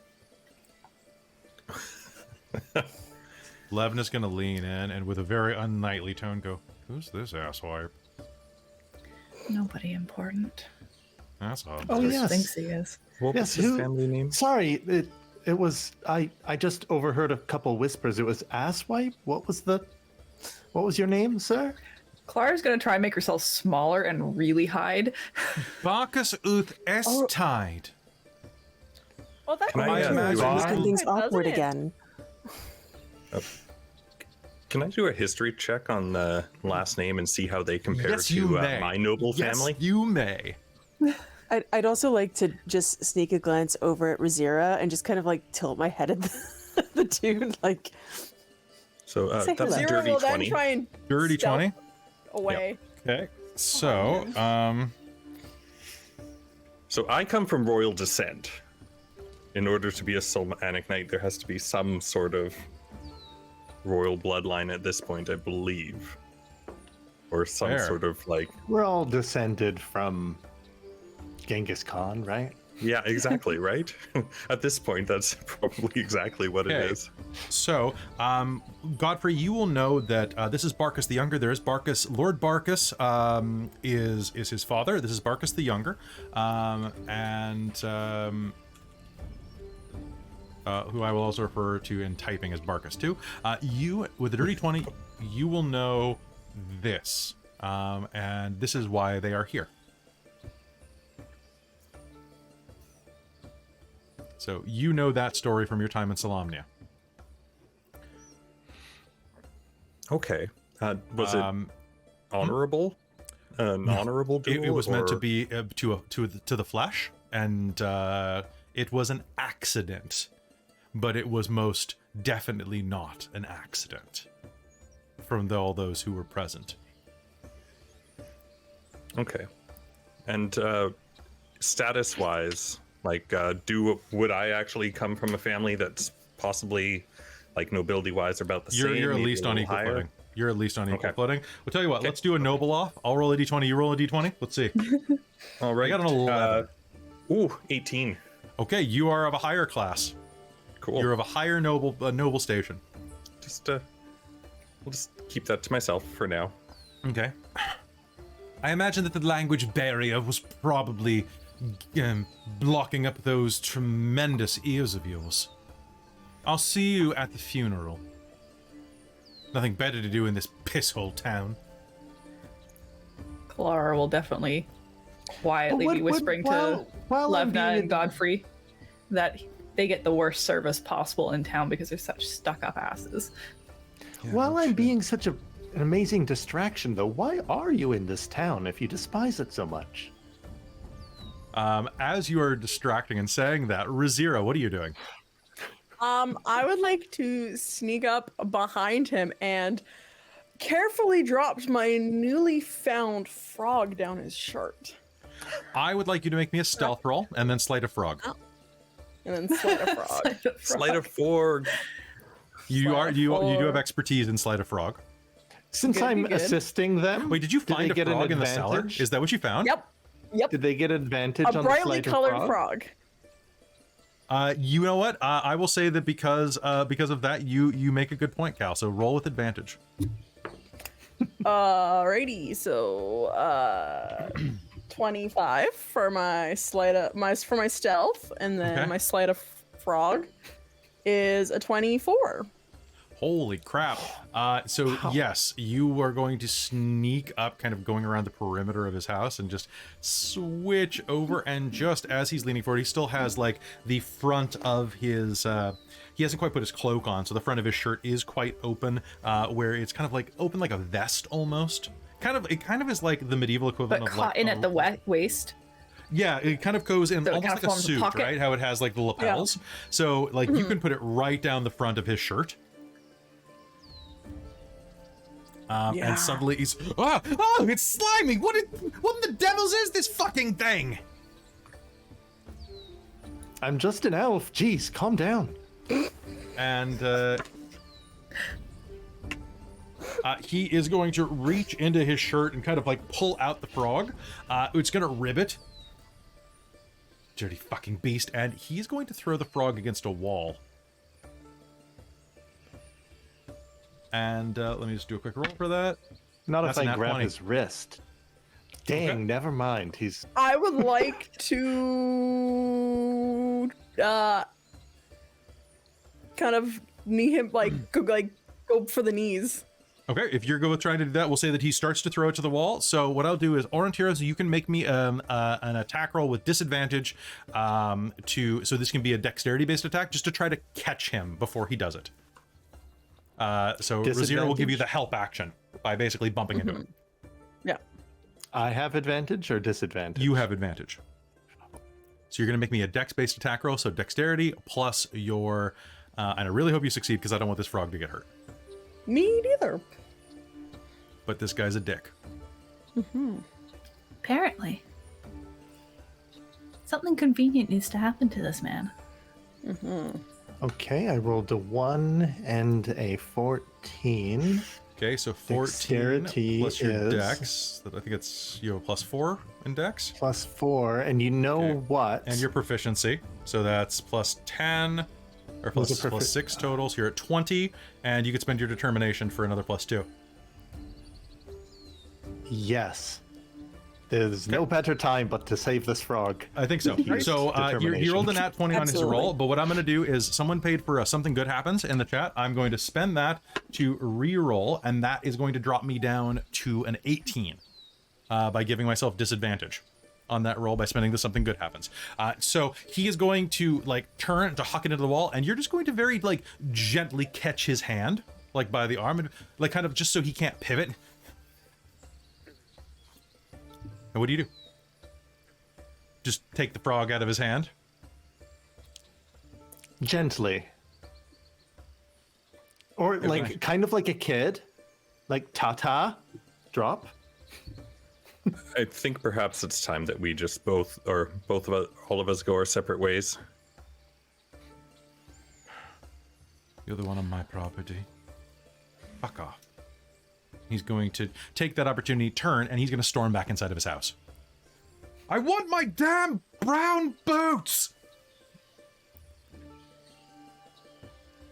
He'll yell at one of his servants, leaving you and the frog outside. The frog's going to look up at you, go, Is it all right? Yes. Kalara's just kind of He didn't peering out crush from it. behind Godfrey. He must It have had very looks- smooth hands. it looks like a who? little dazed and stunned, but it looks like it'll be okay. Riz, where did... Oh, there you are. Hi. Can I have that back, please? Yes, there you go. Thank you. And she'll put it on her hair. The gall of him trying to take your property. Yeah. Maybe I know, maybe right? next time just keep a good eye on the frog. Yeah, I will do a better job of trying to watch my Well, it's a property. living animal. It doesn't... It can It go wherever hops. it pleases. It hopped out of my hands down his shirt. I don't know how it did it. And I would advise the rest of you to I mean, stay away from that man. He's trouble. frogs are probably attracted to swamp-like areas, right? Yeah. Kalara's gonna quietly kind of chivvy them along a little bit so that Oh, okay. Well, you might be passing through. But if he notices me, my life could get very difficult. Yeah. So what you're saying is that He's evil. he sucks. Yes. And he owns this fine establishment. Well, his father does. Ah, He's a bit of a daddy's boy. and his father's name is... Also Barkus. Oh, disgusting. It's the kind of family. Barkus the Elder? Barkus the Greater? What does... Lord Bacchus Uth Estide. Oh, it's so fancy. I gotta throw up. Yeah, well, That's- just do it. Aim at his place, Lebna will say. Try not to get it on the peonies, though. They don't deserve it. They just live here. I believe they said raiders was the reason why they left? That's who I think it is, Something right? like He that. said S-Tide. S-Tide, yeah. The one who had the accident in the duel. Yeah. An accident in a duel. Let's Which, talk by the as way, we walk. Remind me, how tall is Godfrey? Godfrey is about, I think it was about 6'1". All right, so We- Kelara we comes have- up to his like his He's shoulder. big.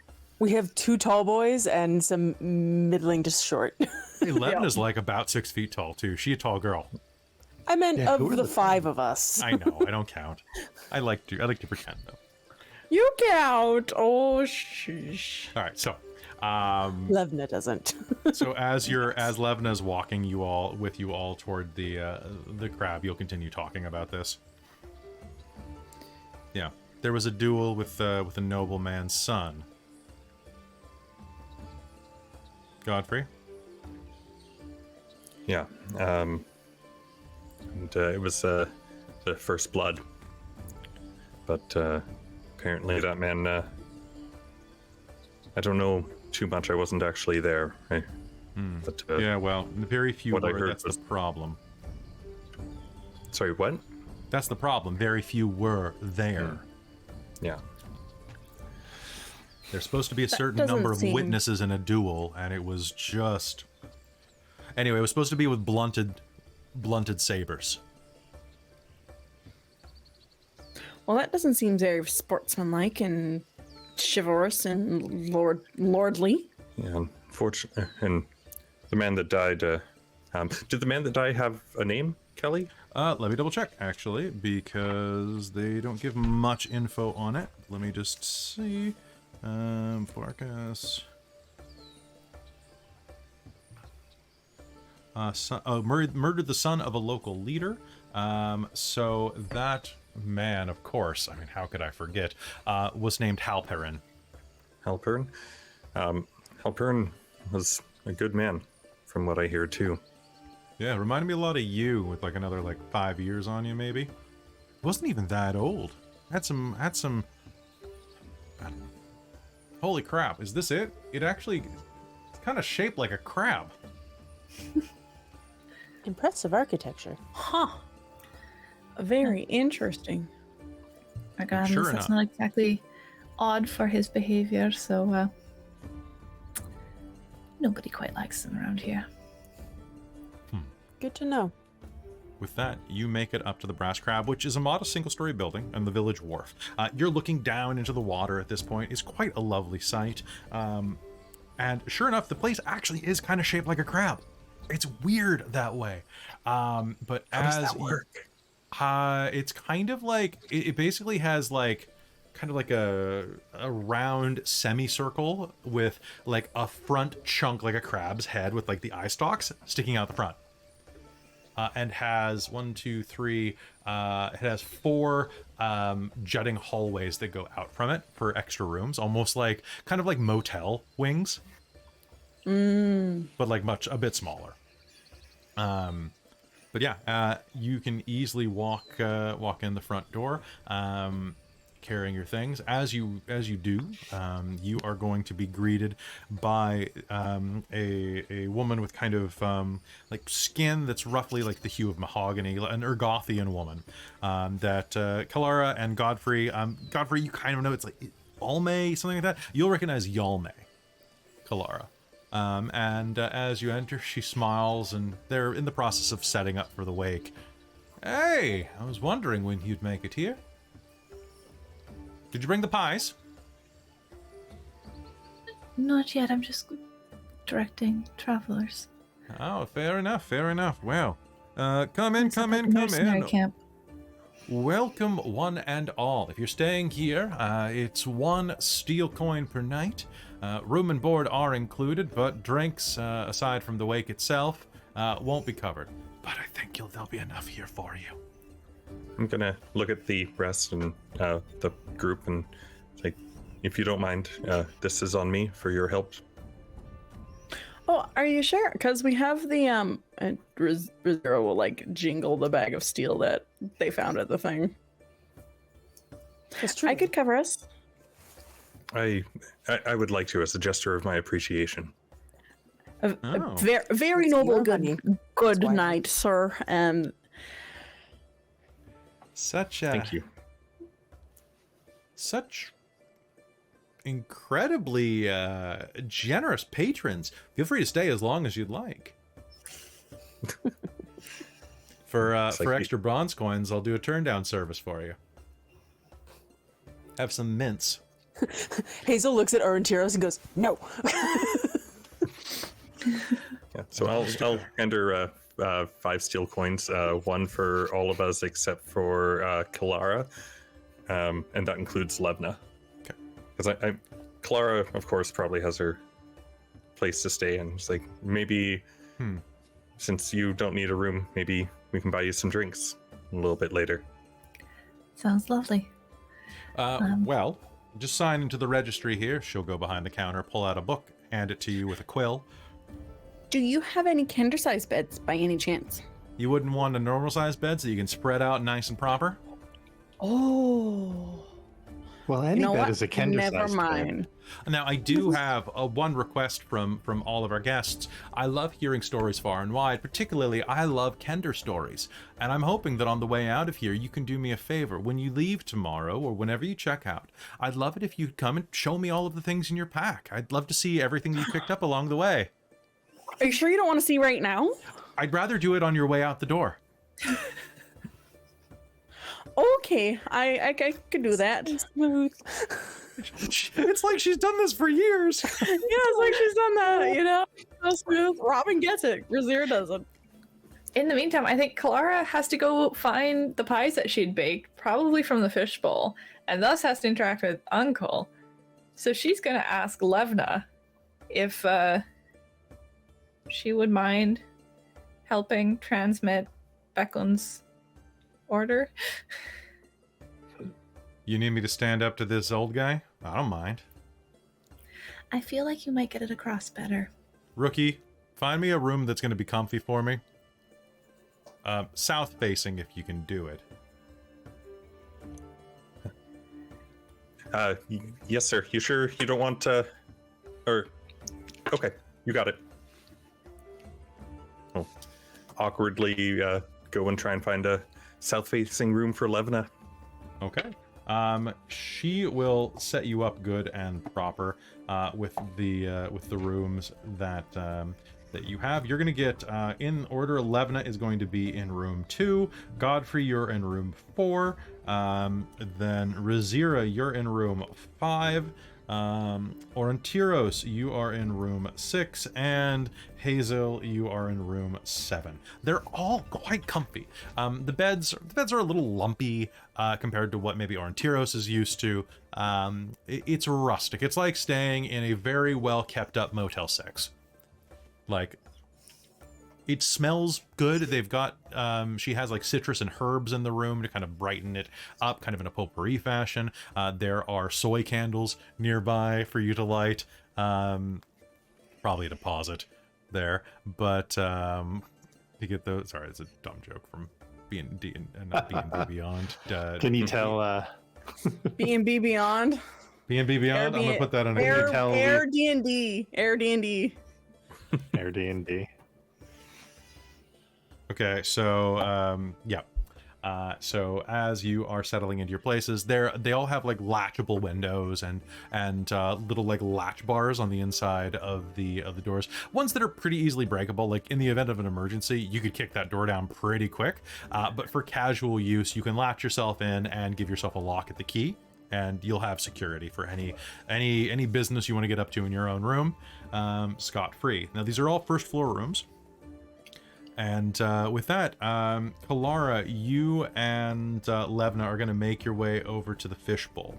Now, the fishbowl is the place that, after a long day at the river, Vogler's fishers like travel to the fishbowl to tell tales, drink themselves stupid, indulge in baked fish pies. The problem with that is the booze is watered down so much that they have to drink half the river before they actually get there, and by then they're too full from eating the pies, which are the real draw. In fact, you know, the pies are kind of the best baked fish pies that anybody's ever had. It makes up for the bad beer.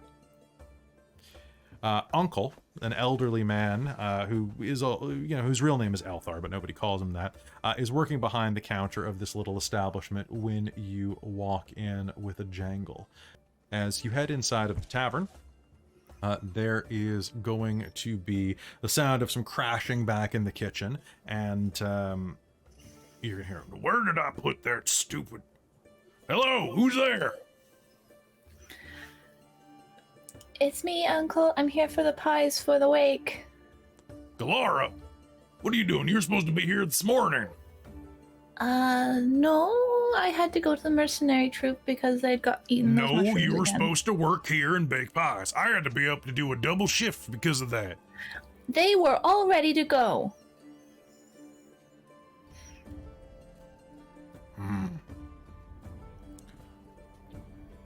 Well, he'll step out of the back room. He is a short, squat man of about 5'6", built kind of like he's shaped like a brick. Just like that type of solid fat that doesn't jiggle when he walks. You know, he's used to hard work. He's got like big hairy knuckles. He's he's a Caucasian man who's a little pale, except on his arms and face, which are kind of blasted red from heat in the kitchen. Like, he gets a bit of a tan just from like working around the fire so much, but not in his apron spots. And he's gonna kind of walk out, toss a rag over his shoulder. "Oh, he didn't say there was someone else here. We're quiet right now. Ain't nobody's coming to drink because they know they're getting free booze tonight at the Brass Crab." Which is why we have the pies. Well, I got enough of them. Everybody's Who's this? This is it Sir or Dame? I know I'll go by Godfrey used Sir. Sir. Go with Sir Levna. Sir Levna, I'm here to carry my pies. We have an order for Becklin. Sir... Dame Becklin? Did you really like Sir first, or did Godfrey just... Honestly, it was funny when he did it, and I stuck with it. Plus, to be fair, when people hear that your name is Sir coming, they give you a little more credence than if they hear the Dame is coming. Fair. Oh, yeah, I got your pies right here. I can get them for you. Let's see, that's 24 fish pies. We mostly trout today. We were gonna do haddock, but couldn't catch any. Of all the days for them to be elusive. Do haddock go in the river? Or haddock river fish, or are they sea fish? Pretty trout. sure that's ocean. Oh, right. So in that case, he is obviously bullshitting her. I mean, we're on the she knows- coast, That's true. so they could go out for that, but That's a good point. That's a very good point. So he'll bring out a couple of trays of pies. All right, so you got this here. You can carry all these over there. I think between us. she'll take one of the trays. And like, I think Kelara is surprisingly strong for how she looks, because she does do baking and cooking, and that's a lot of work. It is a lot of work. You've got strong hands, strong forearms from doing that. Especially since I have a feeling they don't have any like good mixers, so you have to hand whip cream and stuff like that. Hand whipped cream, hand kneading, all of that stuff. As you take one of the trays, he is going to look at you and he's going to catch you by the arm at the elbow with his little nubby fingers, kind of grip you hard. Okay. There's blood on the hem of your dress. There was a scuffle on the road.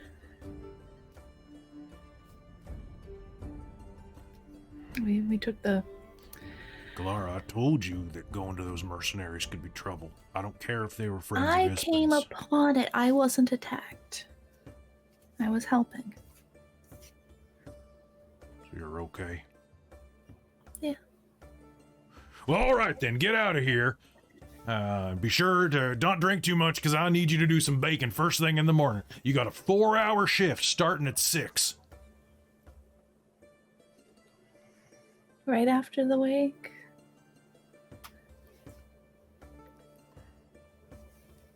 mean, we got the festival coming up, and Everybody's going to be play fighting in the streets and not thinking about fish pie. we're We could gonna have it have for a the afternoon. stand. If we do it for the afternoon, they'll be hungrier then.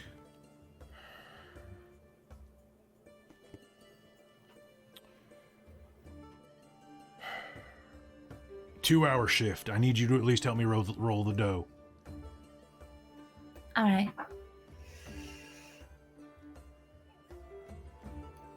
Well, get out of here. I ain't got time for this. Now I'm gonna have to work a double shift, and I might just miss the send-off. But I'll see you at the wake. Just real quick, make me an insight roll.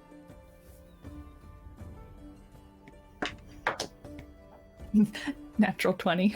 He is looking for any excuse. He hates funerals. He lost his wife a few years ago, and he just can't handle them. It is, so you know he is looking for any excuse to miss this funeral, and you coming in late tomorrow is extra prep he can do around here. He and Ispen weren't close, but Do you he mind did like making him. sure that the fish is scaled before tomorrow morning? Oh, now you know all about fish. I've been cooking I have and to put it in scaling the pies. and cleaning fish since you were knee-high to a... And as Well, since you were a getting dream old in your means you daddy's forget stroke. things. Maybe I did forget, though. Maybe I should do that. Well, you all get out of here and shut the door when you leave. I don't want any weevils getting in. Or whatever. Weevils by the name of oh god, what's his name? Barkus. No, you let that prick in here. It's Landon. going to be more trouble.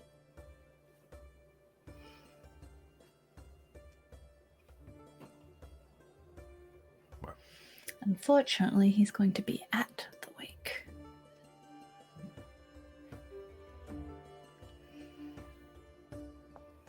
Yeah, well, I look forward to not seeing him there. All right, we'll be off. Have a good night. Don't forget the fish. And she's gonna Don't keep forget the damn fish. Basically, as like the skirt rounds the door handle is when he reacts. So you will and shut the door. With that, you will head back and prepare for your final farewell to Ispen, which we are going to come back to after this quick break. Thank you so much for watching, everybody. We'll be right back.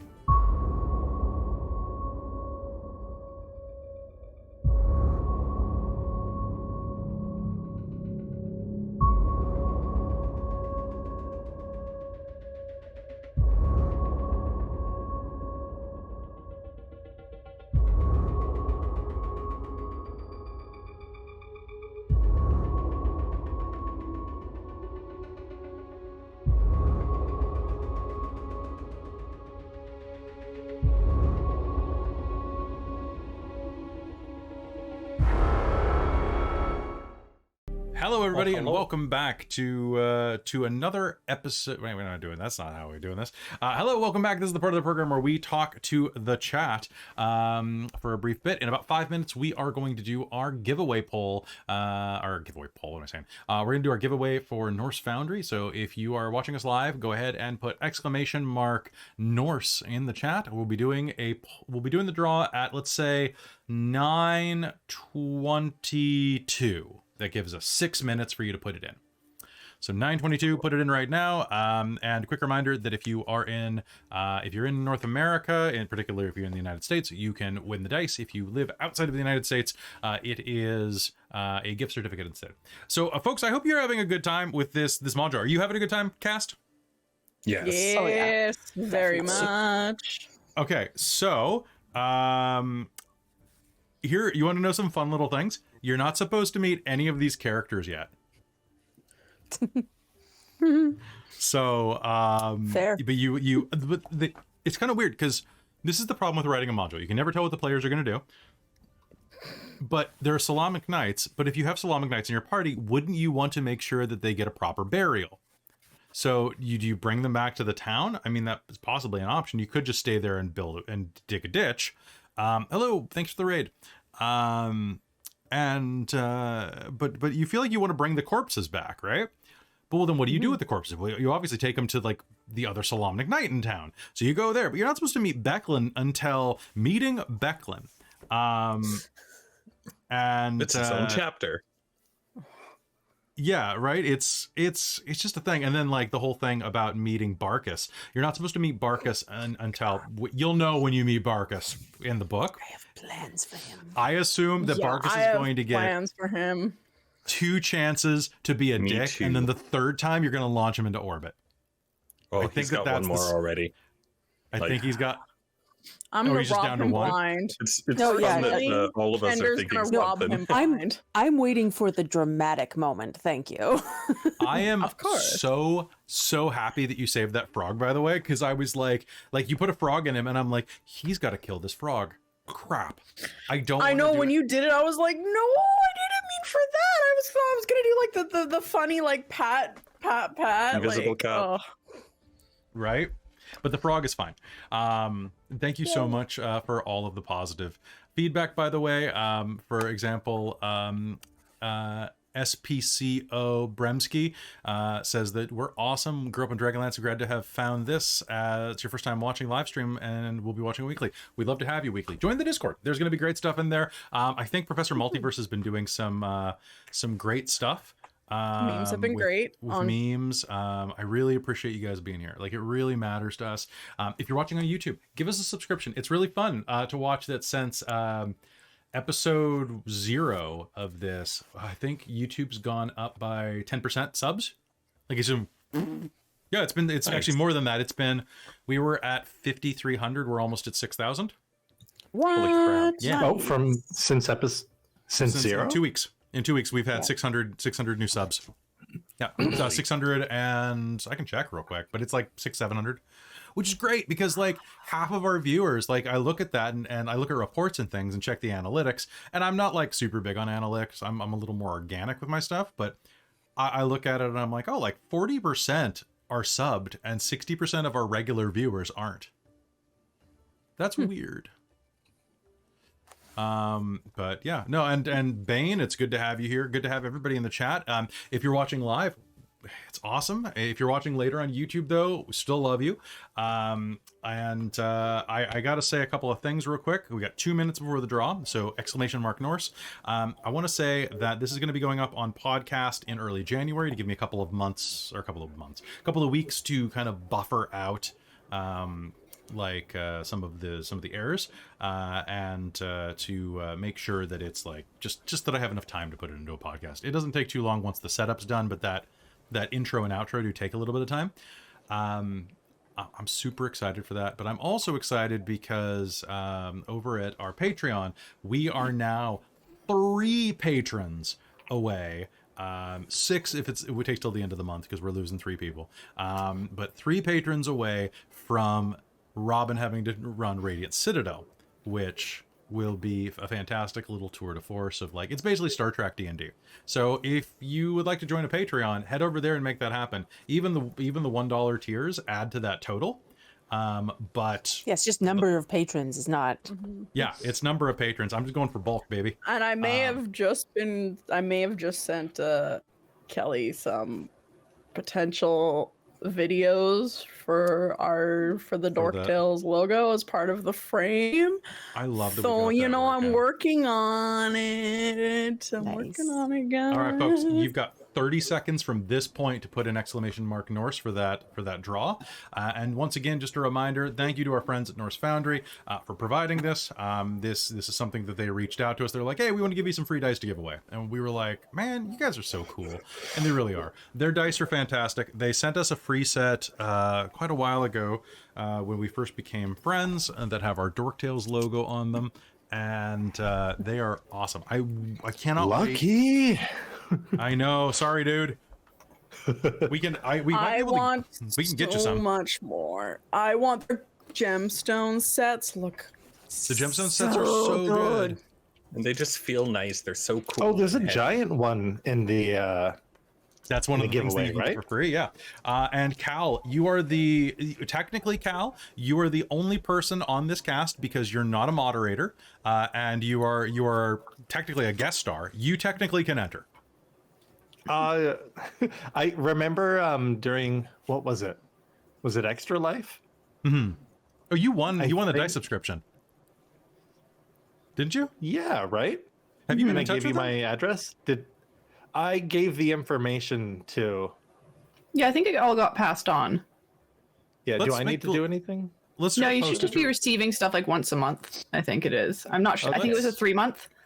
Let's do a post-it to reach out to Adventure Dice to make sure you still get those. Because Okay, yeah. it has yeah. But I'm that waiting. should be Those are fantastic. going to be my D&D dice. Yeah, don't worry. We'll make sure you get them. All right, folks, that your time is done. Let's do the draw right now. Christine, drum roll. One sec. Just a reminder that if your name is drawn, we need you to whisper me on Twitch your name. Well, I mean, we don't need your real name, but with your Twitch handle, your email address, and whether or not you are in the USA, if you're or outside, because that will determine what they send you. So And- let us roll this. Have you Nice. said anything in the Twitch chat? So in the Twitch chat? Just so they can whisper to you? Yeah, so you want to whisper at Lady Liliana. So I'll take I mean, care they of should that. be able to grab me from the moderators true. list 'cause I'm right at the top. So Yeah, so it's you Lady go at Liliana. Yep. right. And here we go. Let's go. All right, Azure Typhon. Congratulations. Congrats, Azure Typhon. I hope you enjoy this. So Nice. you're going to want to send a message to @Lady Liliana. And let's give you a little shout out here. Boop, boop. Congratulations. There we go. Fantastic, dude. Good job. Good job with your winnings. I hope that you enjoy those dice and that they roll true and hard. Folks, you will have one more opportunity, one shot, one chance, once in a lifetime to come and win, because we have one more set of dice that we're giving away next week. Hey, it's Draconus. Oh, we do have one more. We do have one more. They gave us a cool. total of 5, if I'm not mistaken, right? Or Yes, Yeah. yes, it was 5. I just forgot how math worked. so, and because Norse Foundry is so generous, there is a selection of dice you get to pick from. So, if I'm not mistaken, or that's how it's going, right? Right, Christine? I've been giving you the names. That's fair. Alright. I don't remember quite what the distinction was. There was a few color options, but I can't remember if it was one of each or if that was the selection they got to pick from. Well, I mean, we're passing them on to Norse Foundry, and they're figuring it out, right? Yeah. Yeah, because Norse Foundry is awesome. Hey, folks, thank you so much for that. Last chills before we head back into game. Quick reminder that it is always magical in Fandelia. No, that's not right. This is the wrong mug. I should talk to Millie, Tasha, and Hayden about doing a reunion tour. So, quick reminder that if you're looking for some holiday fun, you can save money with code DorkTales over at Bones Coffee. You can also use DorkTales 10 at Norse Foundry. You can use DorkTales 10 at Adventure Dice, and you can use... What's the other one? You can use a weird link that I haven't set up yet for Hero Forge, which doesn't help you at all. I'm sorry. I think it's just Dork Tales for Adventure Dice. Is it just DorkTales? Nice. I think so. I mean, always try like DorkTales 100 and just see if anything happens. I always do. It never happens. Is there any last announcements or anything before we head back into game? Anything fun? Well, first I thing have a though is mechanics that question before we go back in, but do fun stuff first. Azure Phaeton has not yet responded. I'm not sure if they're still in the chat. Oh, that's a good question. Let me check. So real I quick. haven't seen their name in the chat yet. They're have they not there. Yeah, they're not there in the users in chat thing. That's was not one of the always rules. accurate though. So, Okay, so Azure but if you're Phaeton- there, please say something in the chat real quick. Otherwise, we're I'm- gonna have to redo this. Yeah, tell you what, I'll give you 1 minute from now. So at 9:28, we'll do a reroll. So, in the meanwhile, love you big much. And what else do we have to talk about? You had a mechanics question, Jen. Yes. So, I think I know what this says in the module, and it's a lunar sorcery thing. But I get all of these spells. I get so many spells, and 3 of them are linked to phases of the moon. Now, I think it actually says in the mechanics that I get to choose what lunar phase, quote unquote, I'm in. And then after a long rest, I can change that. But Okay. I don't know if you were wanting to like do something where it's linked to the actual lunar phases, which I'm also cool with. But what do you like? So I think the problem is they don't really provide lunar phases in the book. So we would have to do some when we were talking character, we did. Oh, you did do the lunar cycle. Yeah, you figured out the lunar cycle, which is the normal 28-day one for Lunatari. That's fair. So which would be preferable for you? So I get these spells regardless. I can just only use the free one once per long rest. So I'm okay with it being linked to the actual lunar cycle because I think that makes more sense narratively. Because I can still use spell slots and cast them. Okay, but you just can't trade them until the moon is full again? Or until it swaps. So it's noon, crescent, and full. That makes sense to me. Let's do that. New crescent. Yeah, cool. So that'll basically be like every 28 days. So that's four different phases. So that's every 7 days. Yeah, except I guess if we do that, technically I get like the full, and then I get a crescent, then I get the new, and then I get a crescent, and then I get the full. Oh, so we're doing the five cycle? Well, because there's nothing else. I only get 3 spells with this. No, it's fair. It's crescent, full, and new. All right, so it's been a minute. Yeah, so let's go ahead and do a redraw. Well, what I would actually like to do to make sure that we don't pull somebody else who's not here in the next minute, Norse, re-enter, and we'll only get the people who are here right now.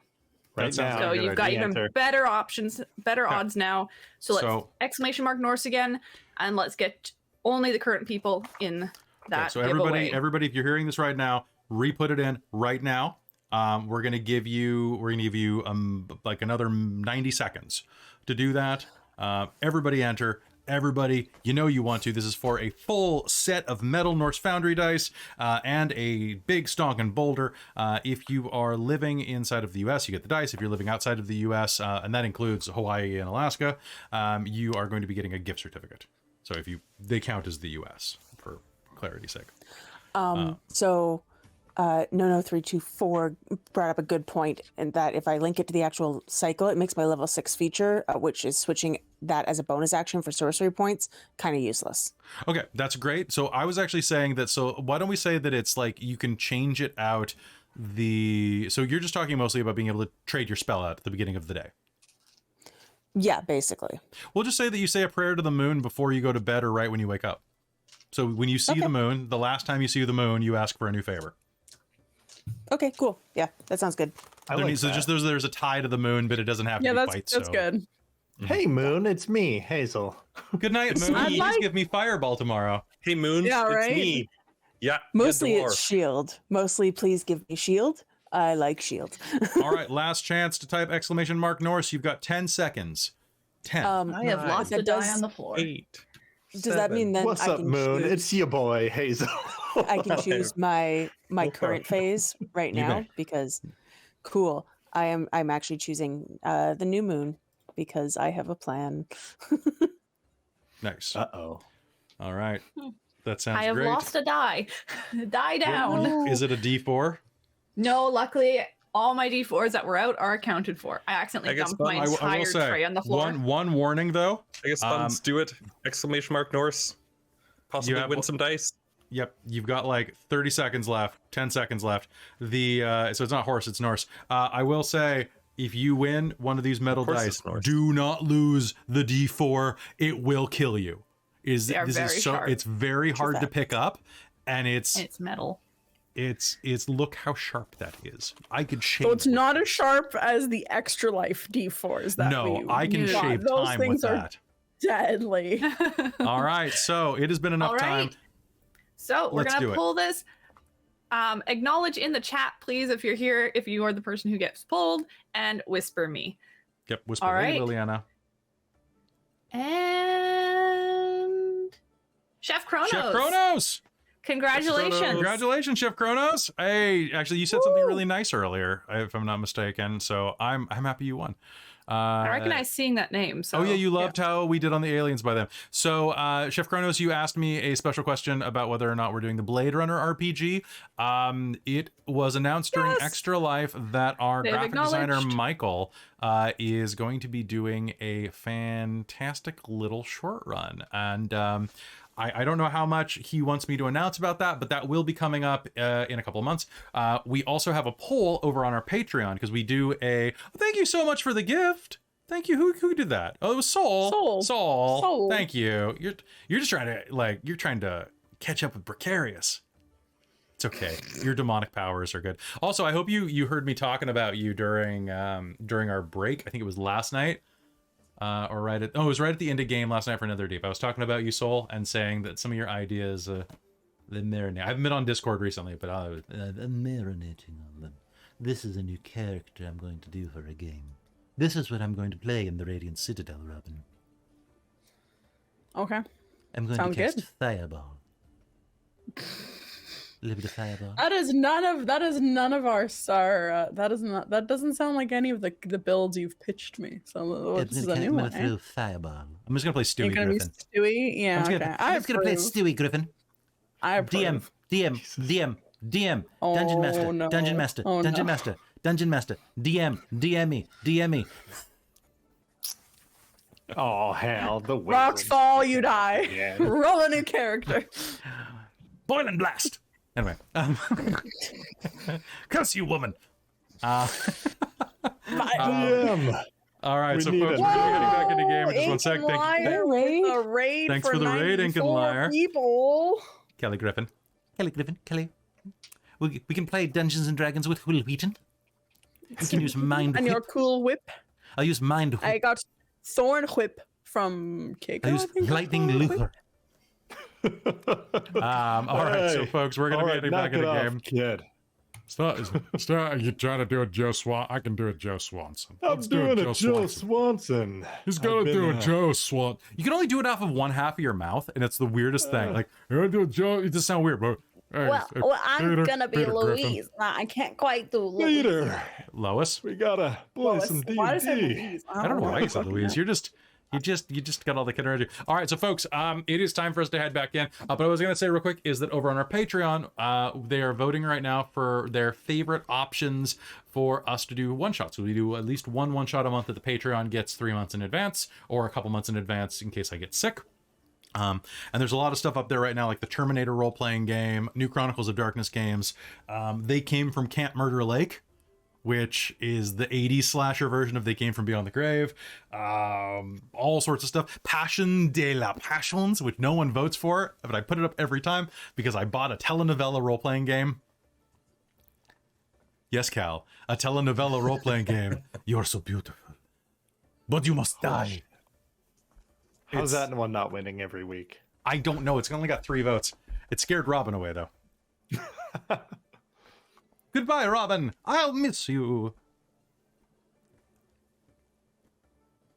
Oh, well. Sorry, I had to blow my nose. I really didn't want to do it on camera. That's fair. All right, folks. It is time for us to head back into Dragonlance. Anybody have any other mechanics questions? We fixed that thing, Hazeal. We're all good? We're all good for Dragonlance. Good. All right. Then let's head back into Dragonlance, Shadow of the Dragon Queen. All right. 3, 2, 1. Hello, everyone, and welcome back to Dragonlance, Shadow of the Dragon Queen, here on Dork Tales. A bit of time passes. You set yourselves up in your room, and you spend some time getting basically set up and relaxing into your rooms. It's not too long though before you're all summoned there for the funeral. It's a chill night outside. A bit of the briskness of late summer is beginning to settle in. The warmth of the season beginning to fade behind you. And as you find yourselves outside there, the dock. Now, you're not alone. Those who were closest to Ispin Greenshield gather on the dock overlooking the Vingard River. There, Ispin's body rests in a small boat, his body wrapped in a shroud. A musician plays a soft song as the knight Becklin Uth Viharan steps forward in her own ornate Solamnic armor. She smiles gently at those assembled, and her voice, when she speaks, will carry clearly across the water. As the assembled patrons are preparing to say their last goodbyes, however, the camera is going to pull up and reveal that there is a kender sitting atop the rooftop of the Brass Crab. Rizira, what are you doing up there? So Rizira very quickly didn't really unpack. She would have opened the window and climbed up onto the top of the roof, and she, as sort of a not like what's the word I'm looking for? Kender don't really celebrate death as much, so she's doing more of like a memorial kind of like memory. So she actually has a map of the continents, and she drew it by hand. Once she got the letter, she copied it down, and when she found out of Ispin's passing, and she has in very nice ink drawn the map, and then in gold and green she's drawn their adventures and their passes she's taken. So she's just finishing off the map, and you'll see at the last point where she and Ispin was, the green stops, but she's kept the gold continuing, representing herself, and it's going to end at Vogler, and that's what she will pass that along at the funeral thing. When's the last place that you remember being with Ispin? The last place that she remembered, they were in just a mid-sized town, and they had just finished an adventure helping clear out some goblins that were terrorizing the town, and they had a very quick escape. Rizira accidentally found the leader's staff, and they had a horrendous chasing scene, very Indiana Jones style, boulders and crap running, trap setting off in the cave, and they made it out by the skin of their teeth. And after that, they sat in a tavern and drank and told stories, and Rizira was telling her version of the story very loudly and exaggerating, and Ispin was probably chuckling and smiling and adding on and making it sound way more dangerous than it actually was. And after that, oh yeah, totally. You mean there were two of them? There were two boulders, not just one. Right, yes, of course, I totally forgot about that. Two boulders, and they were on fire. Oh, yes. Spiked and on fire. One was on fire, one was spiked. There. And then they hit each other, and then some of the spikes broke off, and that one became spiked, and then the fire jumped to the other one. It was a big deal. Yeah. And as the camera's going to pull back from you sitting on the roof, watching the people below begin to assemble, Ispin will be sitting there next to you in memory. He looks over at what you're drawing. That's quite a trek you've made. Still can't get the stink of goblin off you, though. That blood never washes off. You shouldn't have taken the staff. It found me. Aye. Things tend to. Look out for the boy.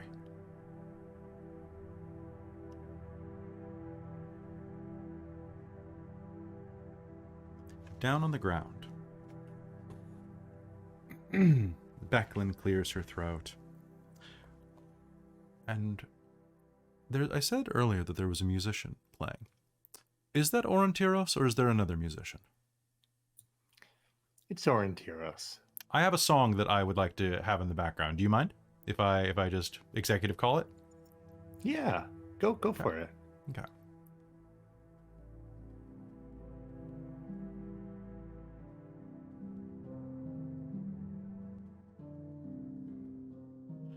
Roughly translated, this is called the Elven Song of Waiting.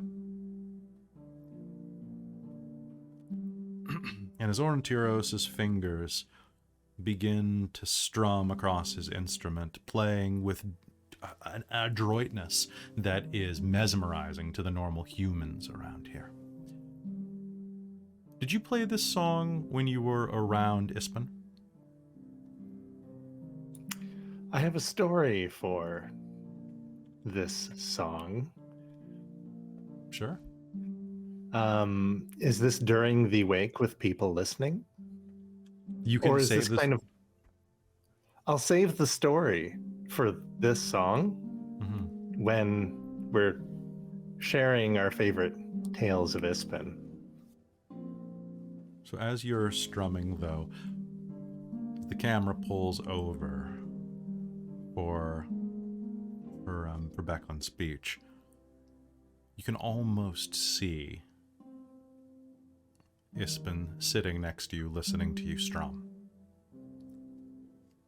You all knew Ispen as a friend, and there were none like him. Before he died, he told me this: there should be tales, not tears, for an old scoundrel like me. Make sure everyone knows the stories, my stories, when I head off on the greatest adventure of them all.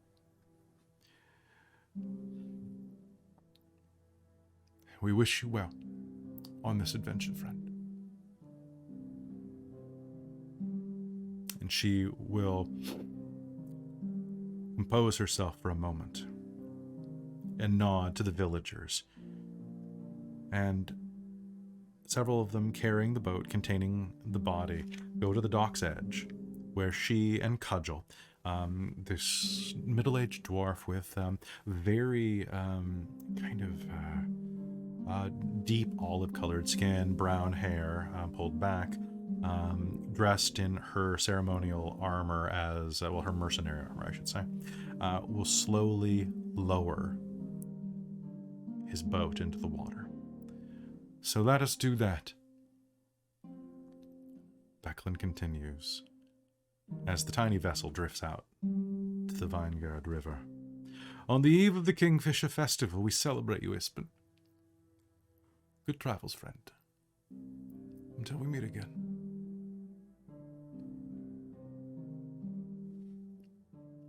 With that, you watch the boat drift out of sight, slowly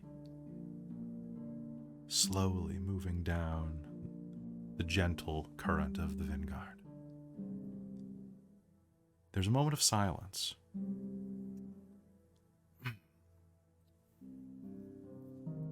Well, everyone, let's head back in for the reception. We have much drinking, much celebrating, and many tales to tell.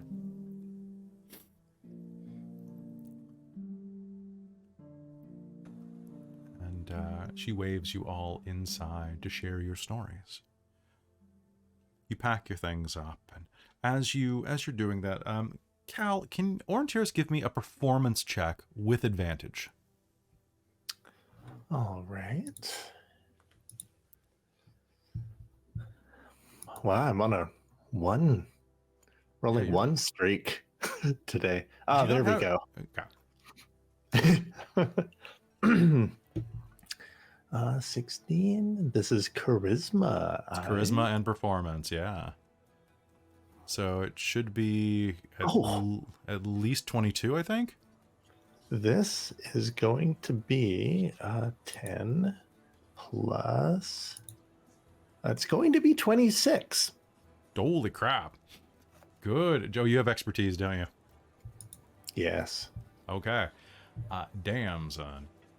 Fantastic roll. Did I do that right? Does that seem too high? What was your base roll? Base roll was 18. Nope, that's right. So if you That have sounds right. expertise in performance, that will be 4 plus your charisma, which is plus 4, so 26 on an 18. Yep. So yeah, Most that's beautiful thing I've ever heard in my life. honestly, it damn near is. Actually, the most beautiful thing you probably heard in your life was your name said earlier this day by someone, but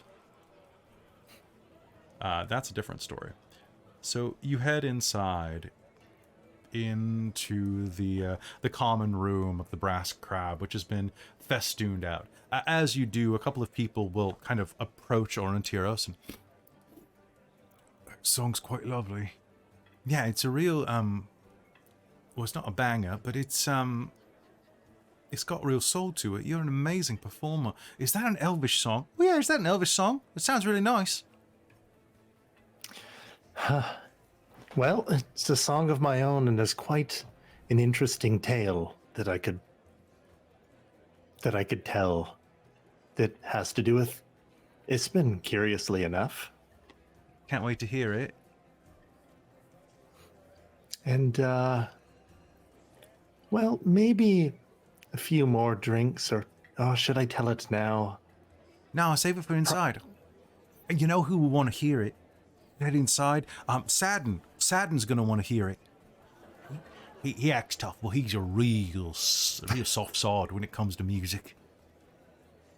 All right, I'll save the tale. It's a song that I never thought I'd play again, but well, wow, I really got to now. You all head inside of the tavern, and it is a simple but crowded affair.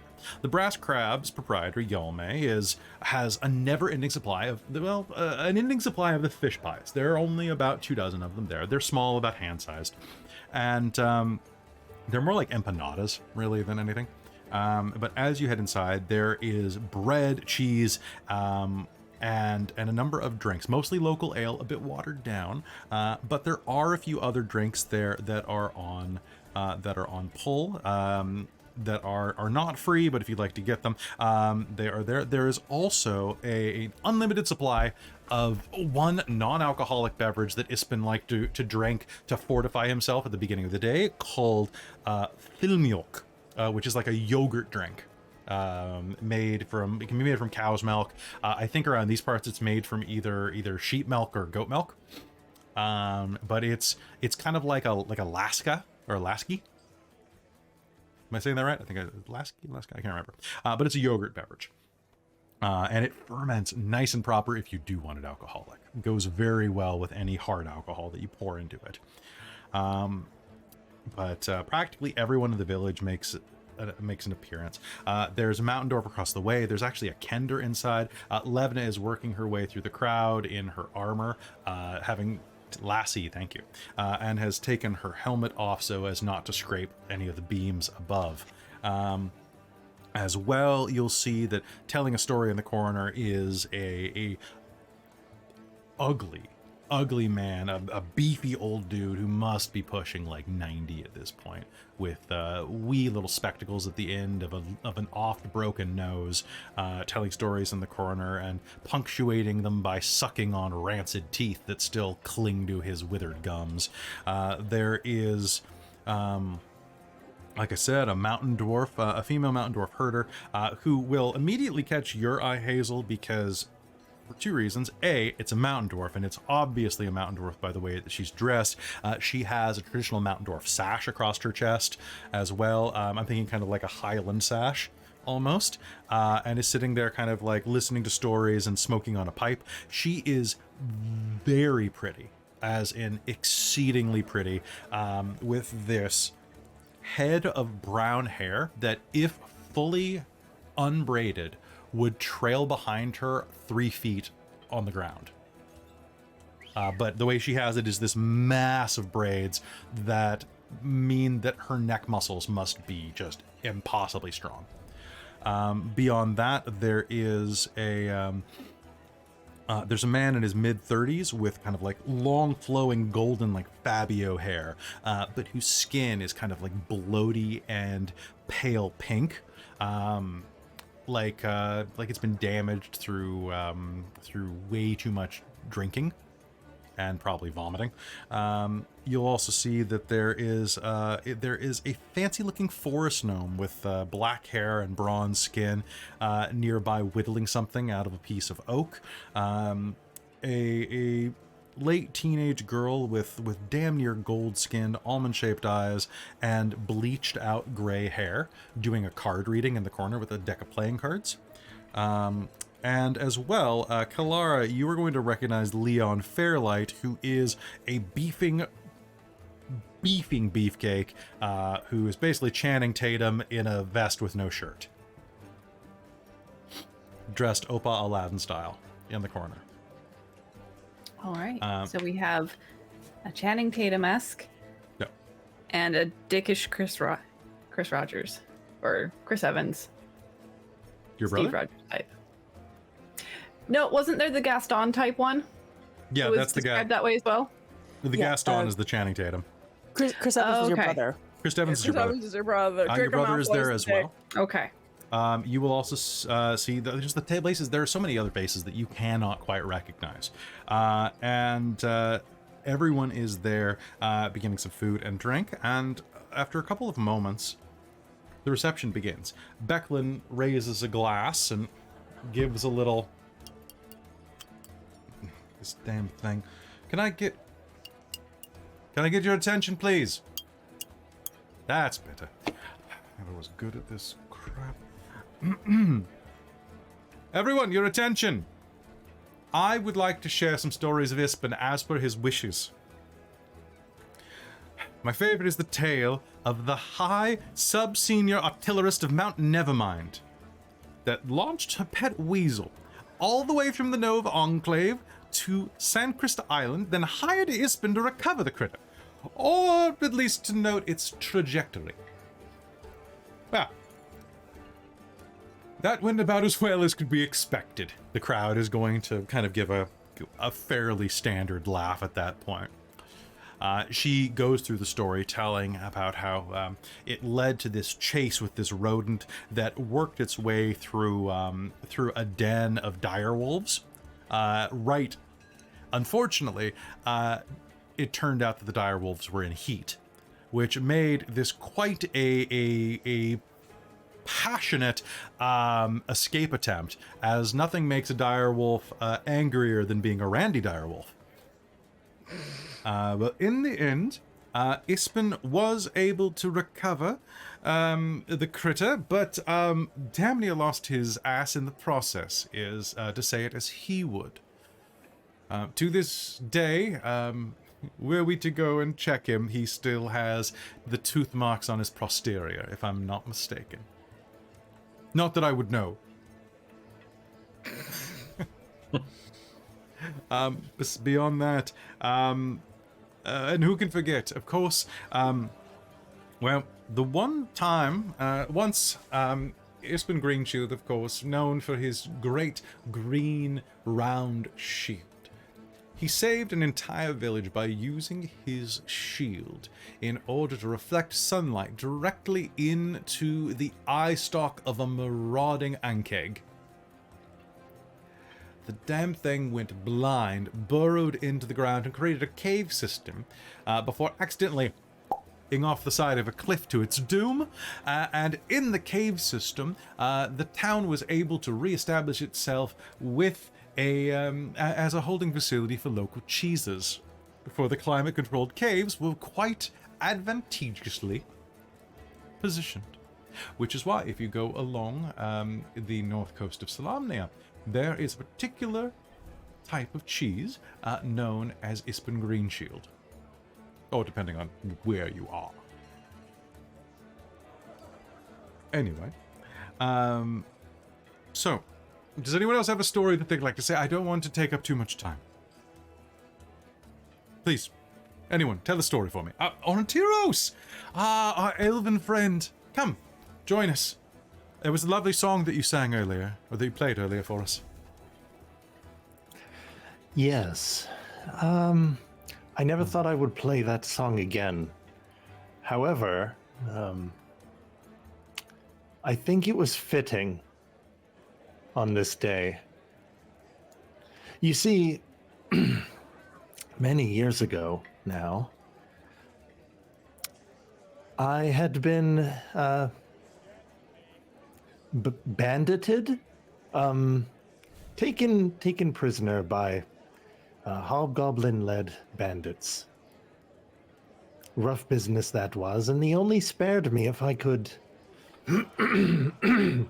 Excuse me, this is a little emotional for me. They could only spare me as long as I could entertain them, and well, I started playing my lute and played the songs that I knew, and when they got bored of the songs that I knew, I would freestyle something, and after multiple days and seeing their boredom grow, and my hands almost raw, I decided if there's going to be one song left, it'll be one of mourning. Nobody would be around to mourn my death, so I thought, why not mourn myself?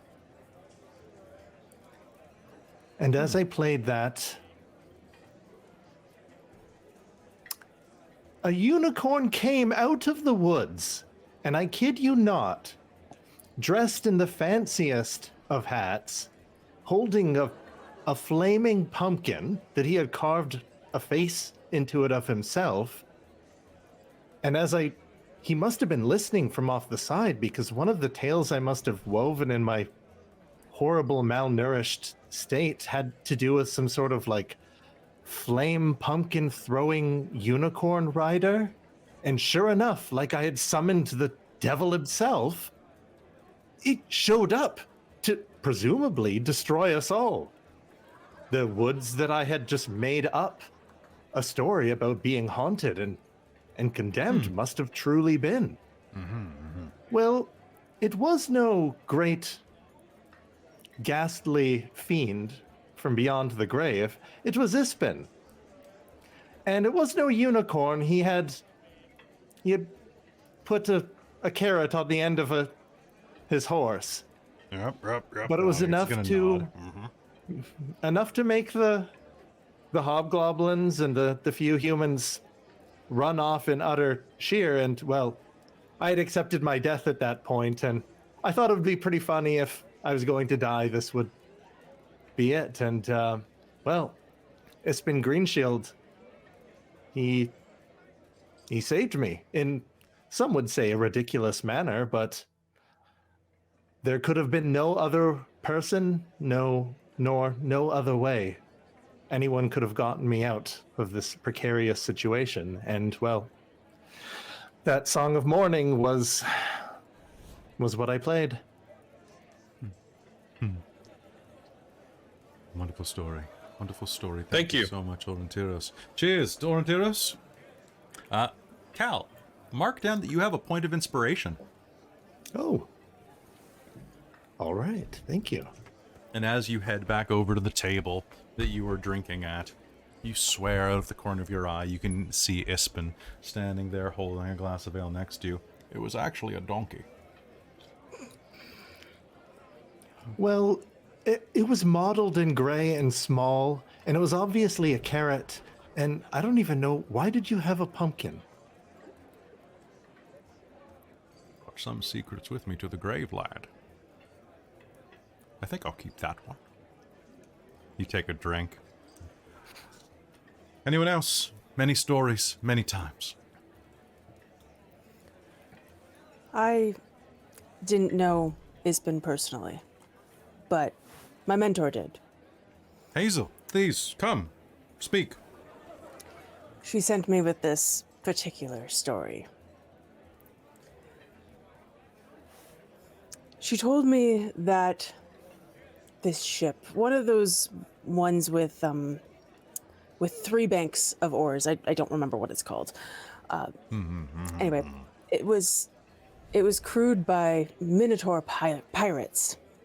and had been chasing Ispin's ship across the blood sea of Istar for 3 days. Ispin didn't have the crew to match the pirates, so his crew was considerably sleep-deprived. Him especially, as he kept only taking the minimum amount of rest, having to keep an eye on everything as they were fleeing across the sea. And yet the pirates were still gaining on him. Finally, he reached the edge of the maelstrom and put his great plan into motion. I don't fully understand sailing. Look at me. But I guess what he did was take down his sails and use the current to give speed to his ship, and then at the last moment threw the sails back up to attempt to expel their ship from the maelstrom. And he was successful, the insane bastard. The pirates weren't so lucky or as quick on the draw, unfortunately.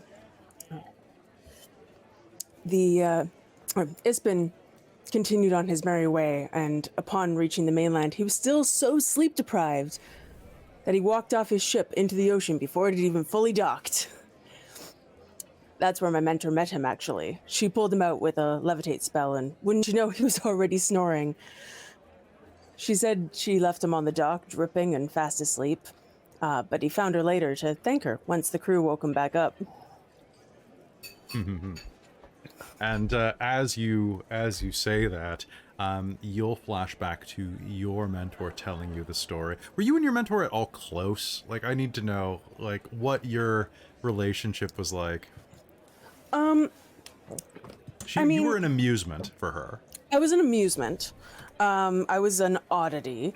But she saw that I had potential, and I was at a point in my life where I didn't have any connections, so I definitely...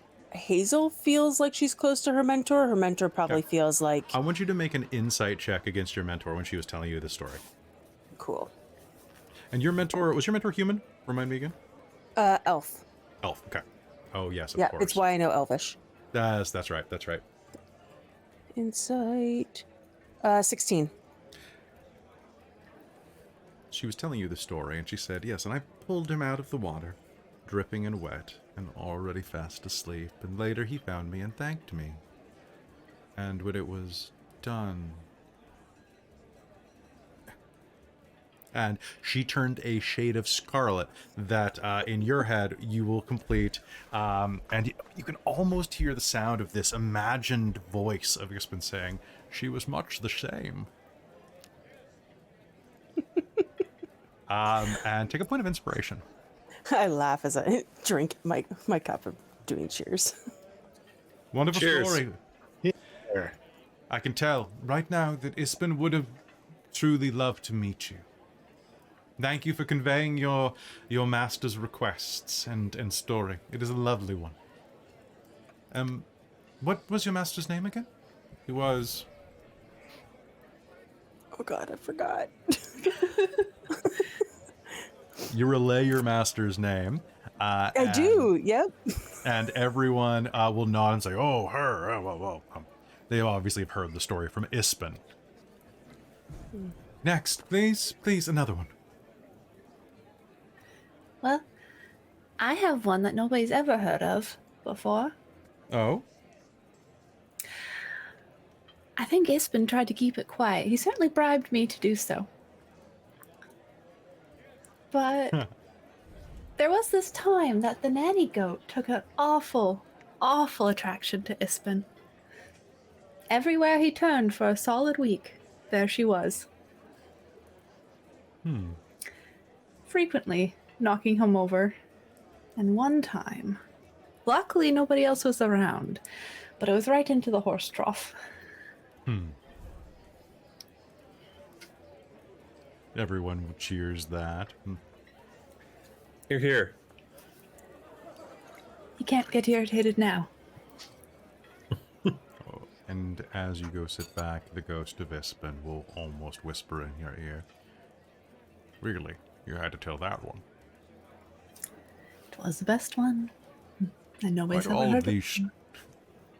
Oh, Lash, why do all of these stories end with me getting soaked? It's because that's what you always told.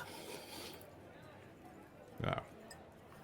What can I say? I love a body of water. Wonderful story, Kelara. Next. Rizira, Godfrey, would either of you be looking to step up, or are you going to keep your stories to yourself? No, Rizira will like happily step up if Please. like there's a break. She's kind of just waiting. There And is she's a brief gonna pause. Yeah. she's gonna like jump up onto stage or like jump up on a table or something or on the bar to try and get like. Oh more boy, height. here comes a Kender story. Shh, shh, let her talk. This is going to be a good one. There are so many stories to tell about Isfin. Oh, we had adventures together. Now, let me see. What story should I do? And she's going to get through her bag and start rustling for it. Do. Ah, perfect. Oh, this is a good one. And she's going to pull out what looks like a very weird, like, wig of some sort. Now, you see, Ispen and I were on the island where all those island of Minotaurs, and we were going to be in trouble for that adventure. We had to disguise ourselves now. And Ispen had this absolutely bonkers idea to imitate it, like get a fake cloak of some sort and then put us in it. And so I was sitting on top of Ispen's shoulders when we went into the camp, and they wanted us to fight in the chalice of the something or other. I can't quite remember it. But anyways, we were up Chalice against of Destiny. Chalice of Destiny, thank you. So we were up against 7 Minotaurs. And so we had to fight them. And we almost got discovered several times, but at one point, my wig that I was wearing that Ispen had crafted came flying right off, and Ispen from down below, all you could hear was, well, I guess it's time to come out, my folks. I'm only half Minotaur. The crowd is going to laugh. And as the crowd is laughing, and you're going to hear a voice from the back of the audience. My gods, you said that you told them that even worse than he did. Boo! At the back of the room, the good-natured laughter is going to just immediately die down, and you'll see that Baccharis himself is standing at the back of the room with a mug of ale in his hand. Absolutely atrocious. Like this ale. Oh, really? Can I make my way over kind of through the crowd towards him? Yeah, Oh, you're not the crowd only is one. definitely giving him a bit of space. They do not want to deal with him right now. What is your problem there, sir? We're telling nice stories and you're going and ruining the mood. Well, you could at least try to tell them well. I'm going to also I'm head sorry, towards him. sir. You're going to head toward him? All right, so Hazeal, you head right up to him. Yeah, and I'm going to I'm going to lean in, but speak loudly, and just be like, "Sir, you should really watch how much you drink." And I'm going to cast Ray of Sickness on him. Ooh, neat. That's going to be But I pretty want to be obvious. close enough that like the visual effect is not as visible to everyone. Not as, so it'll be still pretty visible to those who are around. I'm going to do a roll for the crowd to notice. Actually, okay, so I'll do yours. I see about 5 people are around you. Oh my. Okay. Out of okay, so 2 out of 5 people don't notice. Okay. So Do I I need you to notice? make me Ray of Sickness. So if you're doing it point blank range, it's going to be with disadvantage. But if you give a 5-foot gap, it'll be normal. Yeah, I'll do the 5-foot gap since people are noticing anyway. So it's like, They're not noticing like too bad, but it is kind of like a ray of sickly energy. However, you can kind of angle it so you're blocking most of the view. That's mostly what I want, is just... You know what? I'll give just that. disadvantage to those 2 guys who succeeded. And only one of them succeeded. Nice. I can roll a lot Excellent. of 3s tonight. I rolled pretty well. Where's my other score? And it's plus spell attack bonus, right? It is, yes. So that is 25.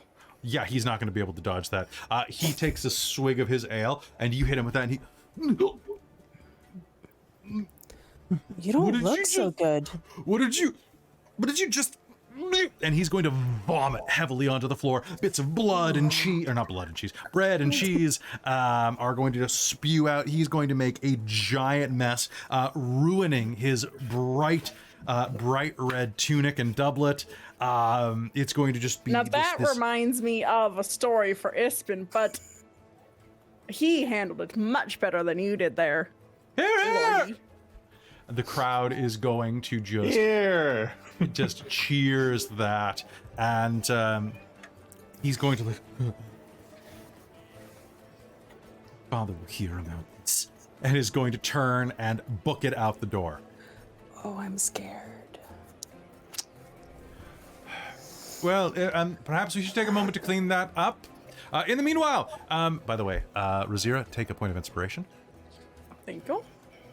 And as you are taking a moment to compose yourself after that, it's almost like Ispen standing next to you, and damn straight I held it better than that.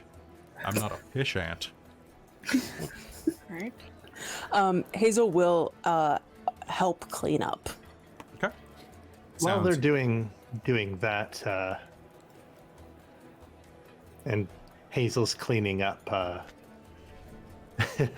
Aurontiros will ting his own cup. Oh. They all turn. I know to look you've at you. already heard the elf speak behalf of Ispen, but I never did find any lyrics, but well, in the last day or so, some lyrics may have come to me that might fit the song, and it doesn't translate well from Elvish, but I have something here if anyone would like to listen. Of course, yeah, it sounds good. Yeah, it'll be good. Let's see here. Takes out a little piece of parchment that he wrote on, and okay, double checks to make sure he knows, and then takes his lute out, and he'll play a less melancholic version of the song he played earlier. Sounds good. Slightly lively. Ispen Greenshield. Nature's first green is gold, her hardest hue to hold. Her leaf's a flower, but only so an hour. Then leaf subsides to leaf, so Kryn sank to grief, so dawn goes down to day. Nothing green can stay. To Ispen. Ispen! Maybe a performance roll with advantage, because everybody's really in the mood here. I want to know how good that was on a scale of 10. And in case I didn't say so before, Christine, you should also have a point of inspiration for telling a story. Okay, cool. All right. A 17. And then I'm adding performance. You're adding performance, and you have advantage on this. So you add 8 to whatever you roll on those die. All right. 8 to 17. So 25. A damn good story. There are a few tears shed in the audience. A lot of people kind of nudge you, and like a little forest gnome walks up to you with like kind of bronze skin, kind of dressed like a farmer, and she'll, excuse me, can I have a copy of that song? I think it'd be really interesting to actually have that. I think my flock would really like to hear that. Of course. And the lyrics, the only lyrics that he had jotted down, he'll just hand over to. Oh, thank you very much. It's is an it red? elven. So I can read Elven. I can read many languages. I'm very, very, very, very, very, very, very learned. I'm very learned. Are you from Sylvanesti? Like she is? And the gnome is going to gesture over nearby where there is a particularly somber guest sitting at the back of the room, kind of in the shadows with a hood up, you know, as you do. Blue-skinned, keeping to the fringes of the reception, is kind of watching and not really speaking, but just being present. No, you like her? Not like Are all of you her. blue? I haven't met that many elves. I'm very learned, but I actually don't know that much about elves. But I'm very curious. Are you? Why aren't you blue? Oh, I've come down with something. I'm a little not Oh, quite is it blue. contagious? That would be very interesting if I caught an elf disease, elf pox. Yeah, elf pox turns you from blue to whatever other colors. What if I caught it? Would that turn me around. blue or turn me something else like green? Oh, I'm Nahani. Oh, well, Aurontiros. Nice to meet Aurontiros. you. What? Nahani Glibaglash. Oh, well, Nahani, how did you know Ispen? Do you have a tale for us? Oh, did I have a tell for Ispen? Ispen actually. So once upon a time, I'm a farmer by trade, and there was something that was going around and stealing all of my carrots. I had quite a carrot field, one of the biggest in the city, or in the town, in the entire hinterlands, actually. But carrots, almost the size of your magnificent arm, perhaps the size of that man's sword, buried in the ground, and something was eating them.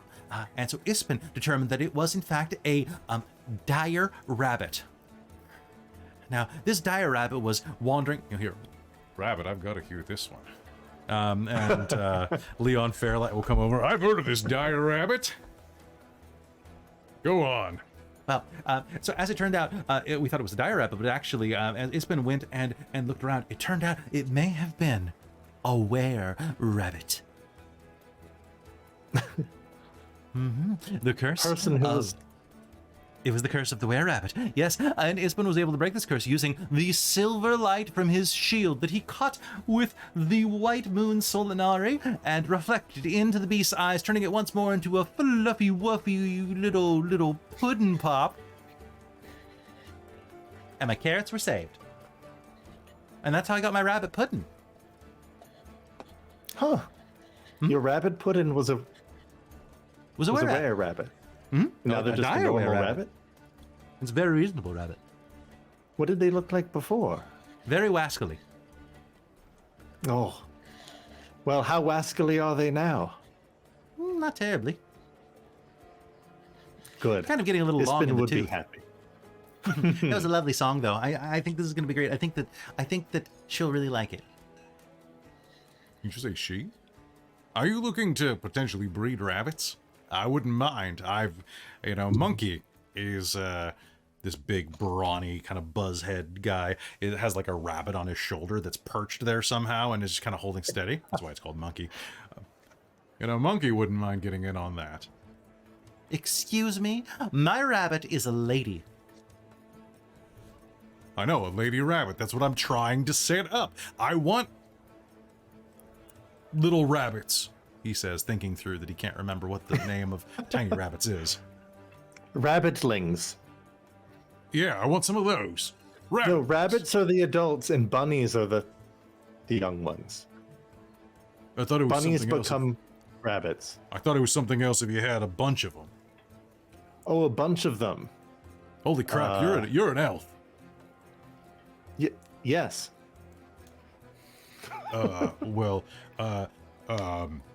He's going to stutter for a minute, reach back into his brain and go, Ruala mitadio, which is, I enjoy your fish in Elvish.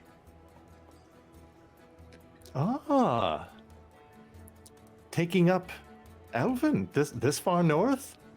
I do my best to try to learn things, you know? I'm Leon Fairlight. I'm a guard. Bodybuilder, bodyguard. He's quite strapping. I like you and your rabbit ways, Leon. Thank you. Aurontiros, nice to make your acquaintance. Likewise. And as we pan across the bar, there are more stories being told. The time that Ispen spent the night in a rock's nest in the high Vingard Mountains, but when the sun rose, it turned out that it was not just a nest, it was a nest full of hatching eggs, and he had to escape as these things were waking up hungry before their mother came back. And had to scale down the side of the mountain using only the hair of a giantess that had been, well, the story exaggerates. It was the hair of some type of creature that had been dropped off that he used as a rope. There's another story about the time that the Lord of Palanthas ordered Ispen arrested after he shaved the Lord's twin, the Lord's twin Salamic poodles. But Ispen talked his way out of it. But you know what? It's probably better you don't know the end of that story. It's quite bawdy. And the night will continue on. Can I go up and say something? Of course. Yeah, the night's still going. Okay. No, just wanted to check. It seems like we were going away from that. No. No, we got some time. Okay. Godfrey. Godfrey! We'll go up there and... Is that the boy Godfrey? The one who was here, like, what, a decade ago? Well, he's grown up big. Hey, he's kind of dreamy. I kind of like it. Nice tuchus. Single. We all knew Ispen, and he did have a tendency to tell stories again and again and again, but they never lost their charm. And the man, I know he wanted us to tell tales about him like he did, but the biggest thing about Ispen that I remember is he always tried to encourage you to, whoever you are, to figure out what you want to do. And to be honest, there's so many different things you can say about him, like the unicorn in the shield, bringing him his iconic green shield that he took his name after, or the time he was forced to seduce an ogre, or even the time that he was thrown into a dungeon in Kalin and had to break his way out of there. The interesting thing about Ispen, though, he never actually told you how he got into those situations in the first place. But from all of these stories and our encounters with him, I think we know. But Ispen always tried to encourage people to say what they want to do, or say what they want to say, be who they are, and find out what makes them unique. And so rather than telling a tale like he wanted, I know he never did end up joining the order, but I would like to read some words in his honor, because he did train many people in many different ways over his life, and we're all here and touched by him. Some of us in more ways that I want to think about, but You think he's talking about the elf that dwarf taught under? Oh, absolutely. They totally screwed. or maybe the ogre. Anyway, Take a You point of should have seen inspiration. the Minotaur that we were up against. Okay, take that point of gosh. inspiration. Was in that the advance, one with- Godfrey? was that the one with one eye? Oh, there's one with one eye? I thought that was the 3-eye. There's more than one ogre? He's had to Oh, you've heard the had stories to before. seduce? There's plenty of them. Twice is a coincidence, but 3 times. 3 times a lady. That's a pattern. He definitely, well, they always got a little bit more outrageous every time. But anyway, for Ispen, I just want to take a moment here and return this man to Huma's breast, beyond the wild impartial skies. Grant to him a warrior's rest, and set the last spark of his eyes. Free from the smothering clouds of wars, upon the torches of the stars, let the last surge of his breath take refuge in the cradling air. Above the dreams of ravens, where only the hawk remembers death, then let the shade to Huma rise, beyond the wild, impartial skies. To Ispin. Ispen. Ispen. And as you raise your glasses, there's a moment of silence that passes over, and you can almost feel his presence next to you. That was lovely, lad. Lovely. Just remember, if you don't want to be a knight, you don't have to be. I wasn't. Look at me. I'm still getting Huma's honors at my grave. You can have a foot in both worlds. You make your path. So make it. The reception continues on. It goes pretty late into the night. The music is loud and bawdy, and people are drinking and having a good time, getting bloated with bread and cheese, stinky kinds. Even some of that green shield cheese has been brought in by a couple of travelers. And as you are doing that, Cudgel will approach you. She'll nod to Kelara as you're clustered around a table. Hello, good to see you. My name's Cudgel. Ridimir Cudgel Ironsmile. You've heard of me from the stories. You heard the story that I told about the campfire with where Isbin was chasing the befuddled old man who kept going away before dawn, and it turned out that he was afflicted with a curse? Yeah. That was me up there if you couldn't see me, because I'm quite short. Anyway. I was wondering. That's how you all know Isbin, eh? Aye. So what brought you all the way up here? So you're a dwarf from I know your accent. That's Thorbarden. Have they opened it? Or did you sneak out? I snuck out.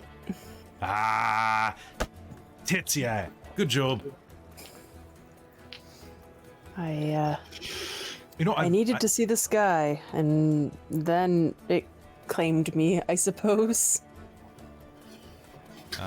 It'll do that. It'll do that. Look, you were, I forget her name. You said it earlier. I'm surprised that she didn't make it. I know that she and Ispen had kind of a rough breakup, but he really did. If you can pass along to her, he really did care for her a lot. Talked about it constantly. He was absolutely Twitter-pated. Can I make... I don't know if you want to use my old insight check or if you want me to make a new one.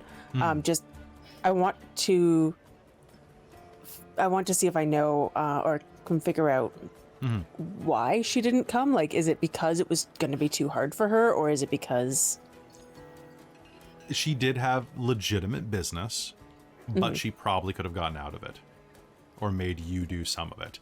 However, make me an insight roll. I do want you to make a new one for this one. that was not great? That's a 7. Okay. So you're not 100% sure. She's very aloof. But I will say that as you're thinking back of it, there was an air of that. You think that, yeah, she is very, very serene-faced most of the time, and probably didn't want to come for that reason. But I don't know, there was something else just about her demeanor you couldn't quite place, an urgency to be elsewhere. Something, maybe she knows something about some of the things that have been happening. Okay. In fact, most of the mages, aside from the one at the barb, seem a little cagey. Yeah.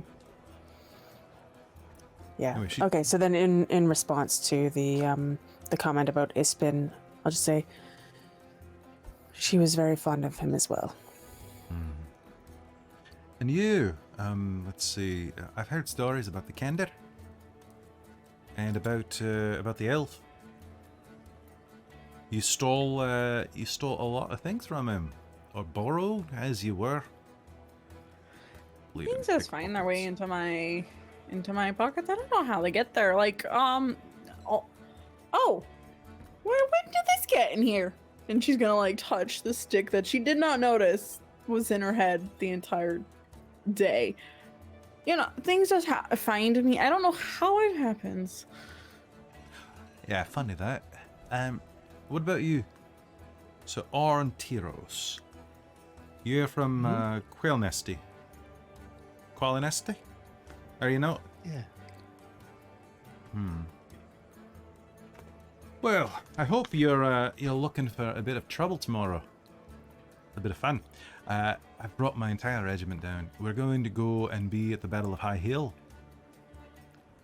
It's going to be a lot of fun. Hope you can make it. I mean, we're going to lose, but we're going to have fun doing it. The Battle of Highvalor? Aye, did you not know? Oh, the Battle of Highvalor is the fucking best thing that's going to be coming through this town for quite a while.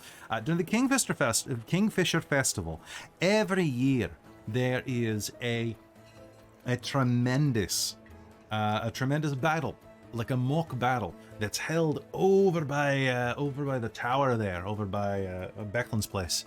And what we do is it's a mock reenactment of the time that the Astarians tried to take the Solamnic Keep, and they failed.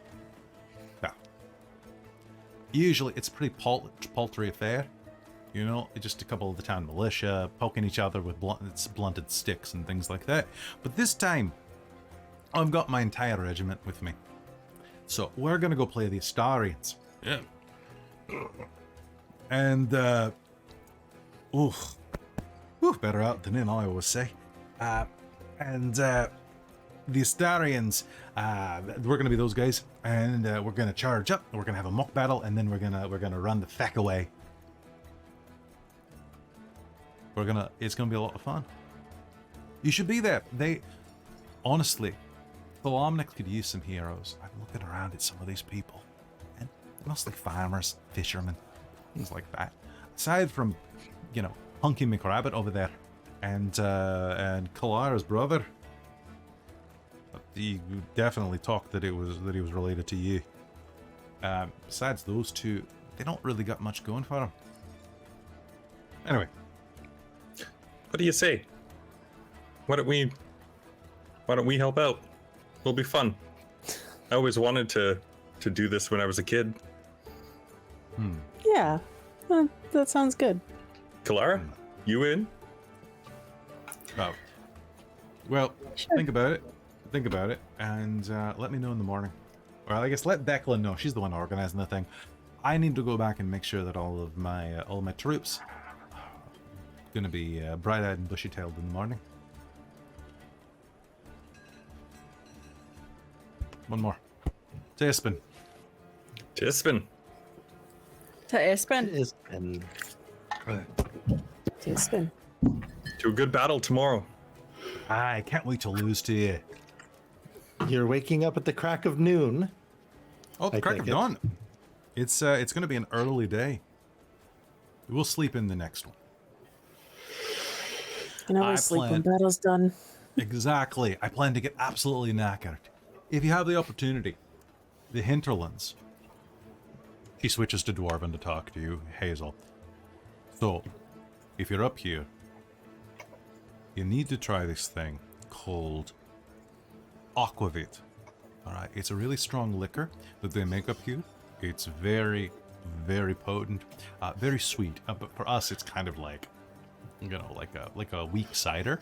But man, it's just got a great flavor you can't get very many places. Kind of reminds you of Thorbrew.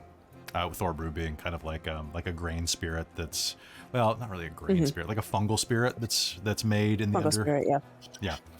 It's kind of like that, but it's the best they can do up here. So if you're homesick, that's what I really recommend. She'll say to you in Dwarven. The rest of you are going to hear. I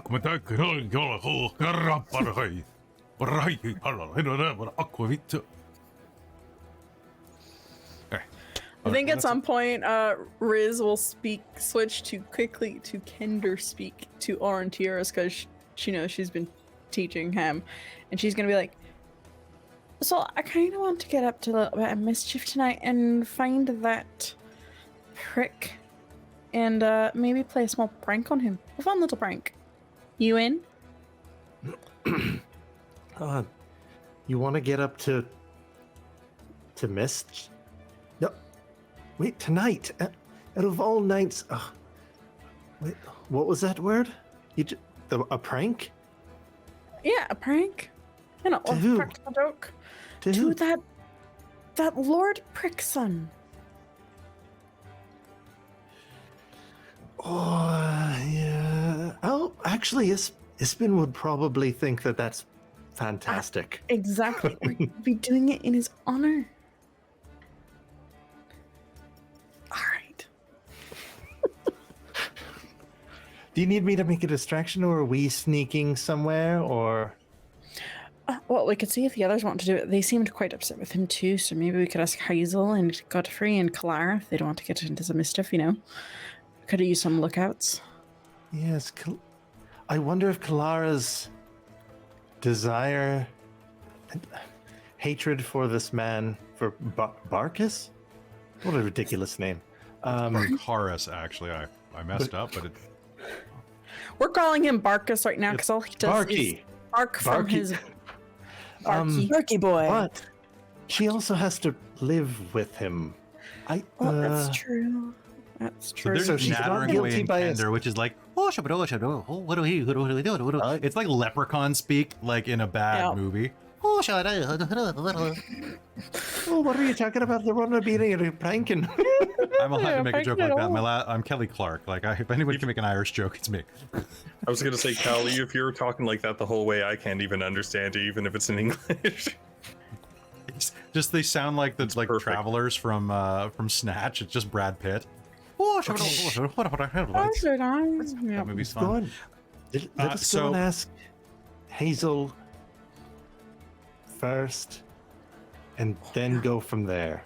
But Hazel's not really a good judge of what is a good or bad idea. We haven't really found that in the three of us, have we? And Aurontiros will look over to Kelara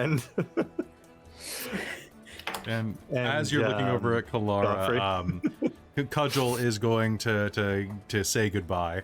The hill dwarf kind of hails you and, all right, see you tomorrow, and is going to head off. And as you look over at Kelara, you'll see that Becklin is making her way through the crowd over to talk to you. So you've got a minute to talk to Kelara first.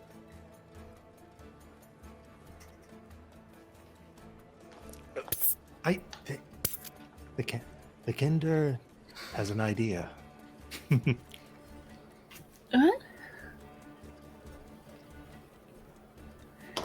She'll get up on like a stool to like whisper in Kalara's ear. We want to pull a prank on Barky Boy later tonight. You in?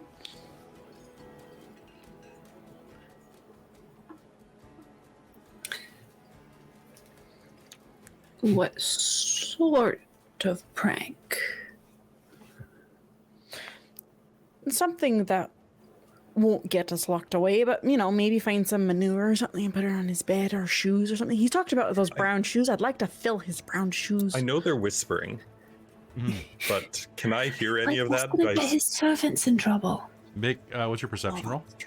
He's nasty enough to whip them. My Does he have a perception favorite passive horse? is 14. You'll be able to hear it. All right, I'm just gonna Does he have a have a drink favorite and horse, just or- kind of quietly or loud enough so they can hear it say, "Whatever I don't know about, I can't stop." So keep it down. Rookie, do you need more drinks? I'm getting more drinks. Levin is gonna say. I need more drinks. I'm gonna get more drinks. Do you guys need more drinks? I think you need more drinks. I'm gonna stand up. It might be better to plan a prank for tomorrow when he's out in public and can't blame anybody. You know, that's a very smart idea. I happen to know where you could find some manure and maybe some paper to make little bombs for throwing. Bombs for throwing. If you'll excuse me, I'm gonna go grab us some more drinks. I know too much. All right. And at that point, Can Becklin point that out will... later. And Will Kelara go. will go to get another drink, since I believe Godfrey was paying. He is. Kelara, please grab Godfrey and come back in just a moment. Certainly. she's going to. I think Godfrey probably went off towards the bar. Godfrey went off to the bar, yeah. So she'll kind of pop up next to him. One more, please. Absolutely. I know we need to get back. Whatever. Oh, okay. Can I get a full another round? And I'll pass the steel piece. Hey, absolutely. No. It's don't worry about it. It's all covered. His funeral's being covered by Becklin. Well, and his estate. I mean, there's a lot that's been made out of his life. He's got a lot of money, so don't worry about it. You'll be each served up a drink. So, are you two saying anything to each other while you're at the bar, or just grabbing your drinks and heading back? I think Kelara will lean into him, just kind of that nudge, sort of lean in, and just be like, It's been good to see you again. Yeah, it's been really good to see you too. I wasn't. I was hoping that to run into you. It's been, gosh, how many years now? It's you seem to have been doing really well for yourself. And what? How's Landon's grown up so much? He was just so tiny. Yeah. And Kern is Kern. shut up like a weed. Yeah, right. I think he's going to be bigger than Kern. That's saying something. Although, might be. I don't remember what was the rabbit guy's name. A rabbit guy's name is Leon. Leon. I don't remember what Leon's temperament was like. See, he's not going to be a bad influence or anything, is he? He was a cool dude. He's a bit. He's a cool dude. He's okay. Yeah, it depends who likes him. Okay. He's a bit full of himself, but he's harmless. Well, that's good. That's good. As long as, keeping that good to hear. Yeah, so oh, wait. Do we need to or no, what it's good to see you. Hey, rookie. Huh? There's fortune card readings over here if you want to join. Oh shit, sorry. Levin's gonna say, noticing what you're doing. While they're up at the bar, I'm gonna cast message at Aurontiros and be like, "What are you plotting?"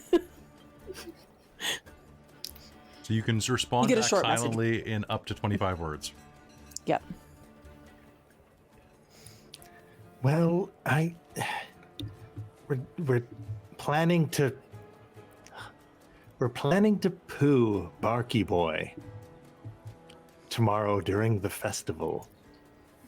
They want to make bombs, but I want it to look like an accident. Capiche? So there's a lot of just silent eyebrow waggling. Eyebrow language. I think Rizira knows this because I don't think Hazeal messages Rizira. So I think she knows that, or seeing the eyebrow wiggle, that Rizira knows that they're talking, and she's just gonna be like. Becklin is talking with Rizira at this point and is going to roll to see if she notices the eyebrow waggling. She might actually. How drunk is she? She might not, but she might. So as you're talking there, I thought that was a really lovely story that you said. And Kelara, Godfrey, please, quickly, then you can get back to your carousing. Just as they're walking back, Hazeal will wink at Riz. That's all. Maybe after talking to Becklin, we can check out the fortune teller. That sounds fun. Sure.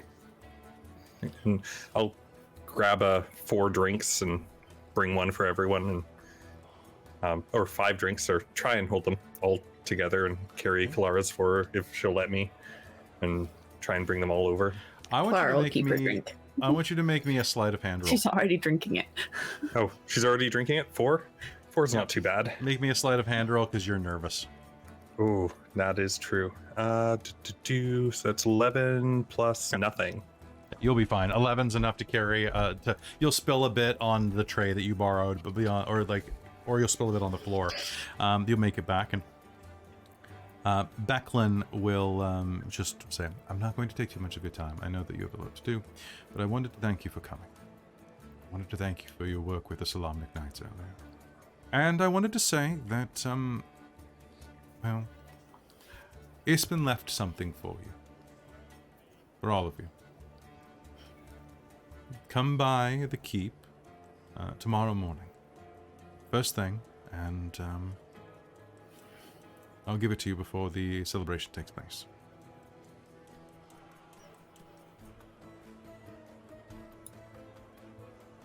You know, enjoy the festivities.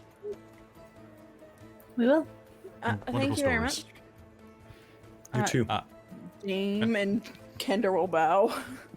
She'll go back and you know, start carousing again. The rest of the party, is there anything else that you'd like to do here? You go and you play around. The fortune teller seems to be quite enamored with Levna, and enough that with a passive insight of 12, they look like they're flirting pretty heavily. Maybe we'll get our fortune told another time. Yeah. Yeah, I have a feeling we'll be seeing more of Yeah. the fortune teller later.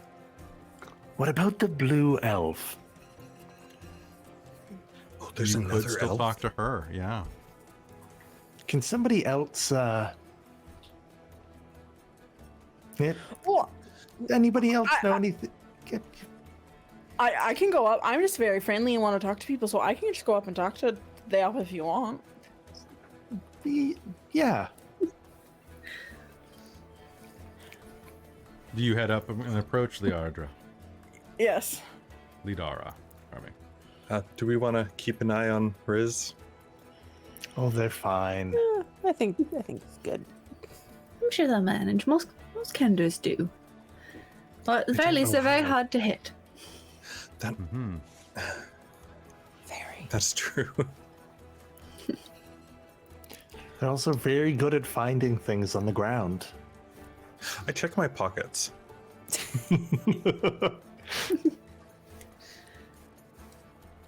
Do I still have my pommel? Yeah, it's still your problem. You still have your phone. Okay. All Am I right. missing anything? Nah. No. Not yet. Not concerned with that Heading right up, you now. can see that she's sitting and just sipping what could be wine, could be water inside of a goblet. Good afternoon, or evening. It's very late in the evening. Sorry. Sorry. I'm very curious. I don't think I've ever seen anyone so blue before. How did you know Ispen?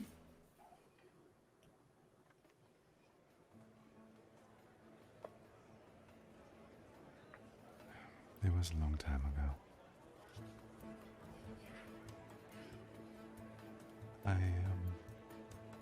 I listened to your story. Verily, it was quite well met. You are quite a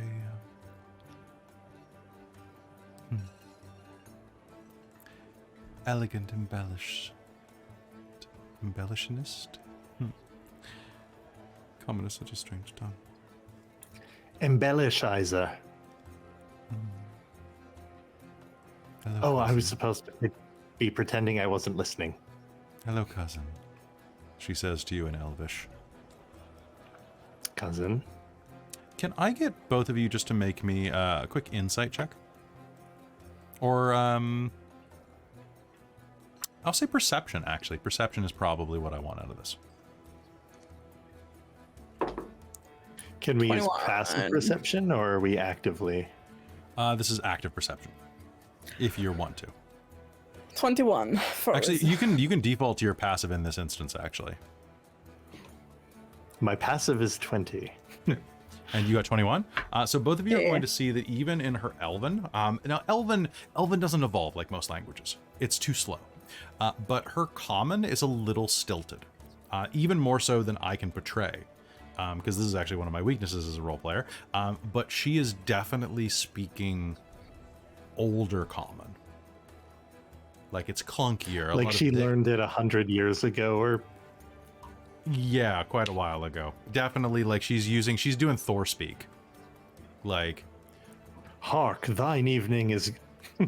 Thine evening, thine story was most excellent.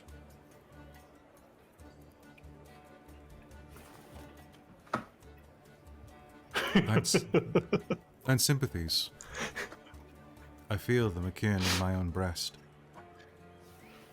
Many loved ones have been lost in my long life.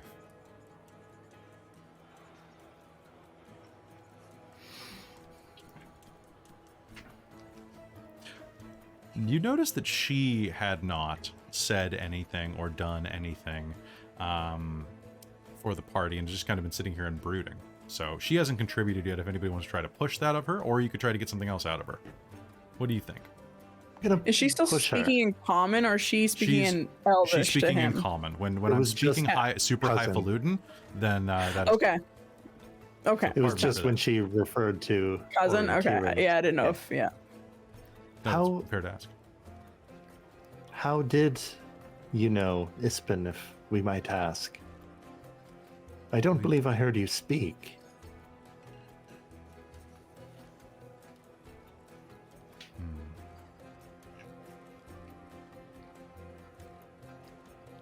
Some things, my friend, are better kept secret.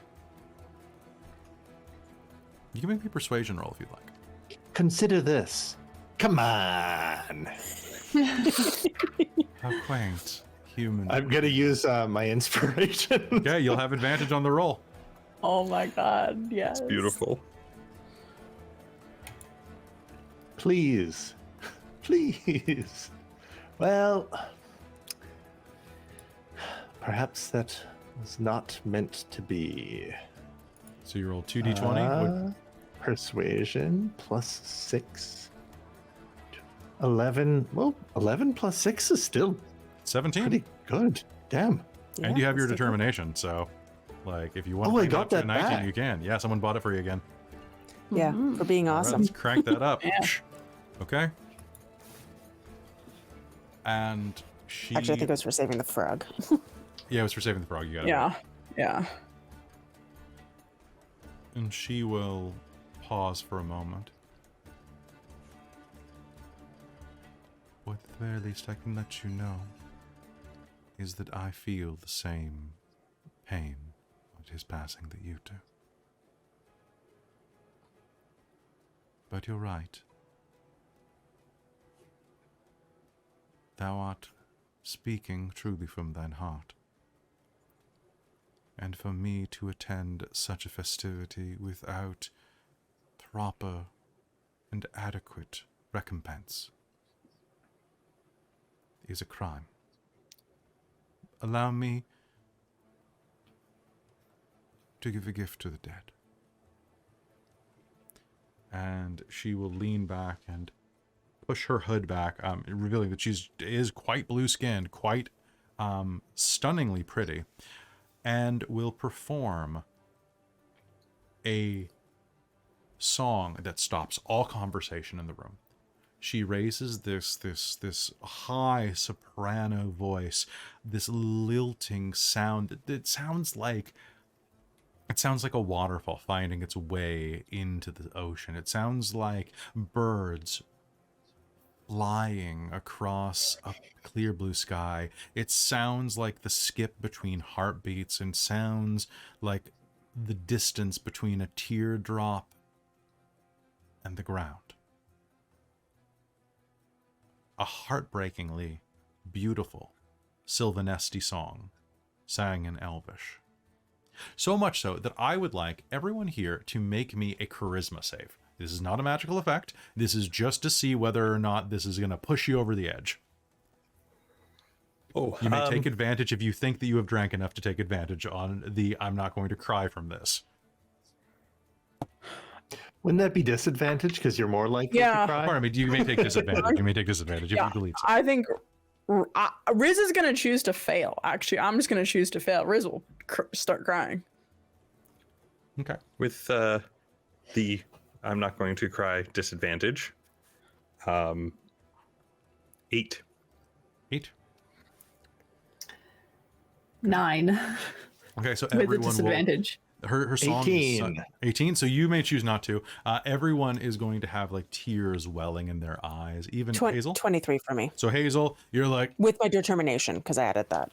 did you? I don't wanna Okay. cry. So you do not want to cry, but you're like, you are touched by how beautiful it is, but it's a distant appreciation. Like you've heard a dwarven dirge. A dwarven dirge is worth crying over, because honestly, when dwarves feel pain, it is such a wailing thing that echoes through the deep that you can hear its pain echoing into damn near eternity. And that's something that these surface dwellers just don't get. Now, as you are listening to this, she will finish the song and will suddenly cut off at the end. Lift her hood back up and good morrow. Until tomorrow. And will depart and head back to her room at the Brass Crab. With that, the rest of the night is all downhill from there. It's a bunch of drinking and relaxing and talking, but that really was the moment that the party ended. You all head to bed after a fashion. And when you awaken the next morning, Kelara, you go and do a little bit of pie work in the morning. Everyone sleeps in and prepares to go meet up. You made plans before bed to go and to meet up after Kelara had finished her baking around 8th bell in the morning. And most of you woke up maybe with a little bit of a headache, but no hangovers to speak of. The beer was watered down enough and there was enough bread to kind of soak up enough of it. But what you will come to is in the morning, the town is abuzz with festive energy, as locals set up stalls and hang decorations. Ahead, the road to Thornwall Keep climbs a low hill toward the ancient edifice, which looks ghostly in the morning mist. As you're outside meeting with each other, Kelara standing at the front of the Brass Crab, preparing to go about your day, the 5 of you are approached once more by Darrett. Good morning, Becklin's friends, and I guess friends of mine as well. I'm glad I caught you. From a nearby shop doorway steps Darrett. He is wearing a sword at his hip and a cloth sack on his arm. And actually, Kelara, you would have seen him go into your restaurant right as you were leaving, which you'll recognize the smell wafting out of his sack.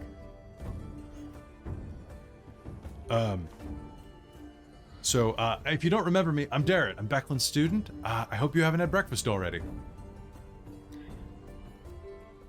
Not yet. No, not quite yet. Did you bring breakfast? I brought breakfast. I'm bringing these back to Becklin for morning supper. But, or morning... What's the nightly word for breakfast? For the breaking of fast. Yes. Oh, I'm sorry, my friend. I didn't mean to speak over you. It's my impetuousness of youth. But while we're here, might I escort you back in knightly fashion? We would be honored. You may, sir. And Kelara is going to very formally take his hand. Oh. Or his arm. Oh, thank you, my lady. Shall we? By chance, do you have fish pies in your bag? I may Fresh from the oven this morning, and my poor work-hardened hands. Oh, well, they are more delectable for all of the work that you have put into it, my dear. May I roll a sleight of hand to pre-get a pie because it Yes, you may. smells so good? Yes, you may. They smell real good. Okay, I got a 5 on my perception. Okay, so like my base of 8 plus I rolled a 5 plus 8 though is 13. Okay, so you're gonna like kind of reach in slowly and just. So my Start passive munching. perception is 14. Yeah, you're So- gonna see this down there. You're gonna see her start to reach into the bag. What do you do? Riz. My passive is also 14. I Just don't ask. notice anything. Mine's 11. It's like, It just smells so good. well, just Well, ask thank next you. time. I'm sure they'll save one for you or let you have one. Oh, well, you will absolutely have one. These are for you. Although it is in true knightly fashion for us to eat together. Well, Could I she guess eat that's together with clean. us as well? So let's go. Could you eat I together think with us Becklin as needs well? to talk to us. Like have one now and have one with us? I don't have terribly many. I only have enough for the 7 of us. They're very filling. Just Oh, patience. actually, Oh, I do have a spare one here. Where is Sir Levna? Sir Levna told you before she went to bed not to wake her because So Sir Levna is having a very important meeting this morning and will not be able to join us. oh, with her Deception. pillow. 7. Yes, a very important meeting. Quite important. I remember she told us about it. well, of Can I- course. Well, in that case, sure. If you're that hungry, you may have some of her pie. I also have an apple. That works too. Honestly, I'm just a bit snackish, and the smell is Oh yeah, distracting take a the little apple bit then. inside. Please, my friend, take the apple. Ah, perfect. Right, come with me. I will take you to our vestibule, or to our vestige, to the keep. I was wondering. Yeah. How do you like Vogler? I grew up here, and I guess Kelara did too. So she probably knows this as well as me. But I mean, I quite like the place. I think it's a lovely little hamlet. But I'm curious about places that you have been. It's no place like home. My Just like home. my most excellent friend. I've been to many places, and Vogler is one of those places that I imagine that people dream of leaving and exploring the outside world, but as someone who's seen the outside world, if I was to stay anywhere, it would be here. That is a lovely sentiment. And you're from Qualinesti. I long to go to Qualinesti and to see the many different sites and architectures of the elven kind. I must know, though, that is a massive hammer you are carrying, my bodacious dwarven friend. Does it have a name? And Sir Godfrey, you as well. Do you have a name for your sword? No, I haven't named it yet. Forsooth, my bud, you must have a name for your sword. I mean, my ally and my comrade in arms. I'm not good at this knight stuff. You're doing wonderful. It's really hard. Okay. So, Night speech is often quite most heinous, so you're Beckman's doing not quite here. Uh, well. Thank you. I appreciate it. So I have named mine Bright Cutter, for it shines in the daylight and cuts deep into the flesh. I presume. I have never cut anything with it. I must be honest.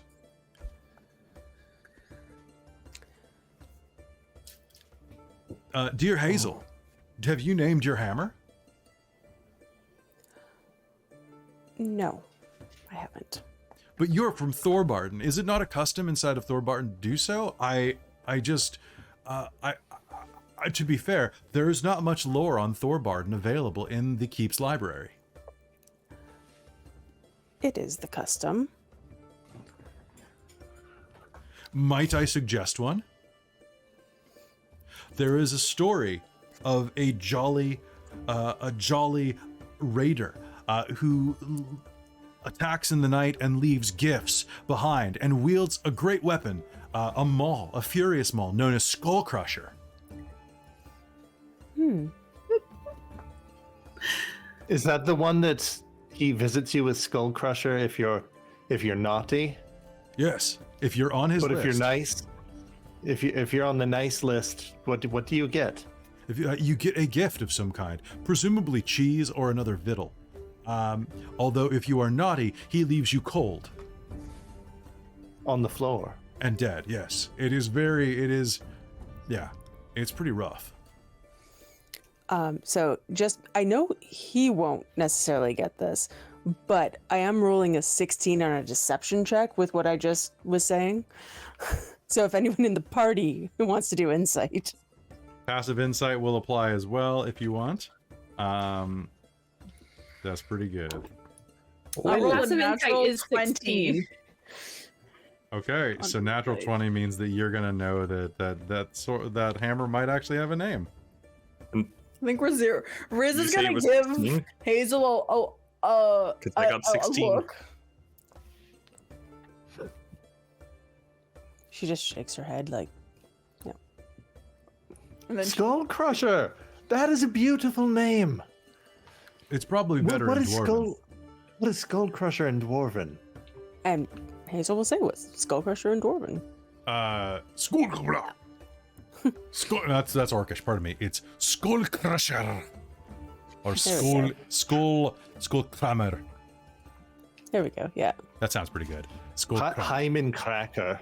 Hymen Cracker. Not Hymen Cracker. Hymen Cracker. Yeah, I like something Hymen different. Cracker. Oh, sorry, that was Elvish. That's That was just Kender. that's Elven with a dwarvish accent. So Isn't that what dwarf is? So Godfrey's got 2 swords on him because he's got the one that Levna gave him from the knights, and the one that our mystical elf repaired that was Godfrey's, and he'll kind of like look at the one that Aurontiros repaired for him, just kind of a little gently almost, like kind of like what, like a little nervous almost about what had happened with it, and I'll look over at Kelara actually and say, like, I've never been good with names, and after Aurontiros helped fix it, like, and he'll glance at him as well. Maybe the rest of you can help me figure out a name for the blade. Excellent. Are you a mage? Which one you asking?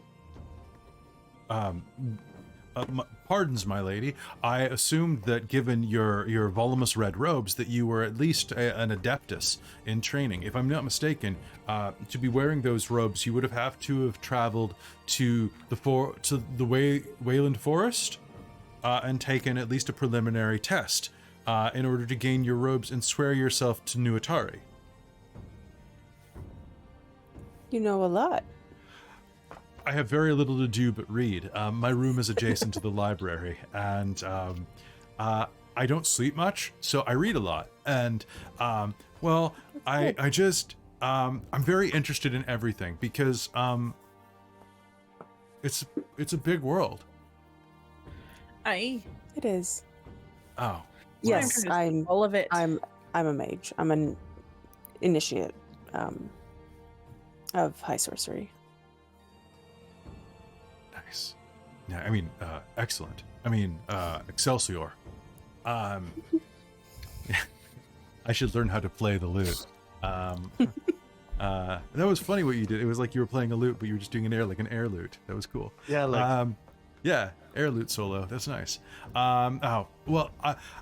If it would not be too much burden for you, I would love to, sometime during the festival or afterward, ask you for more stories of the world, particularly of your Kender or of your Farfolk. Although Godfrey, I have no... Wait, Godfrey Highvalor. I remember you.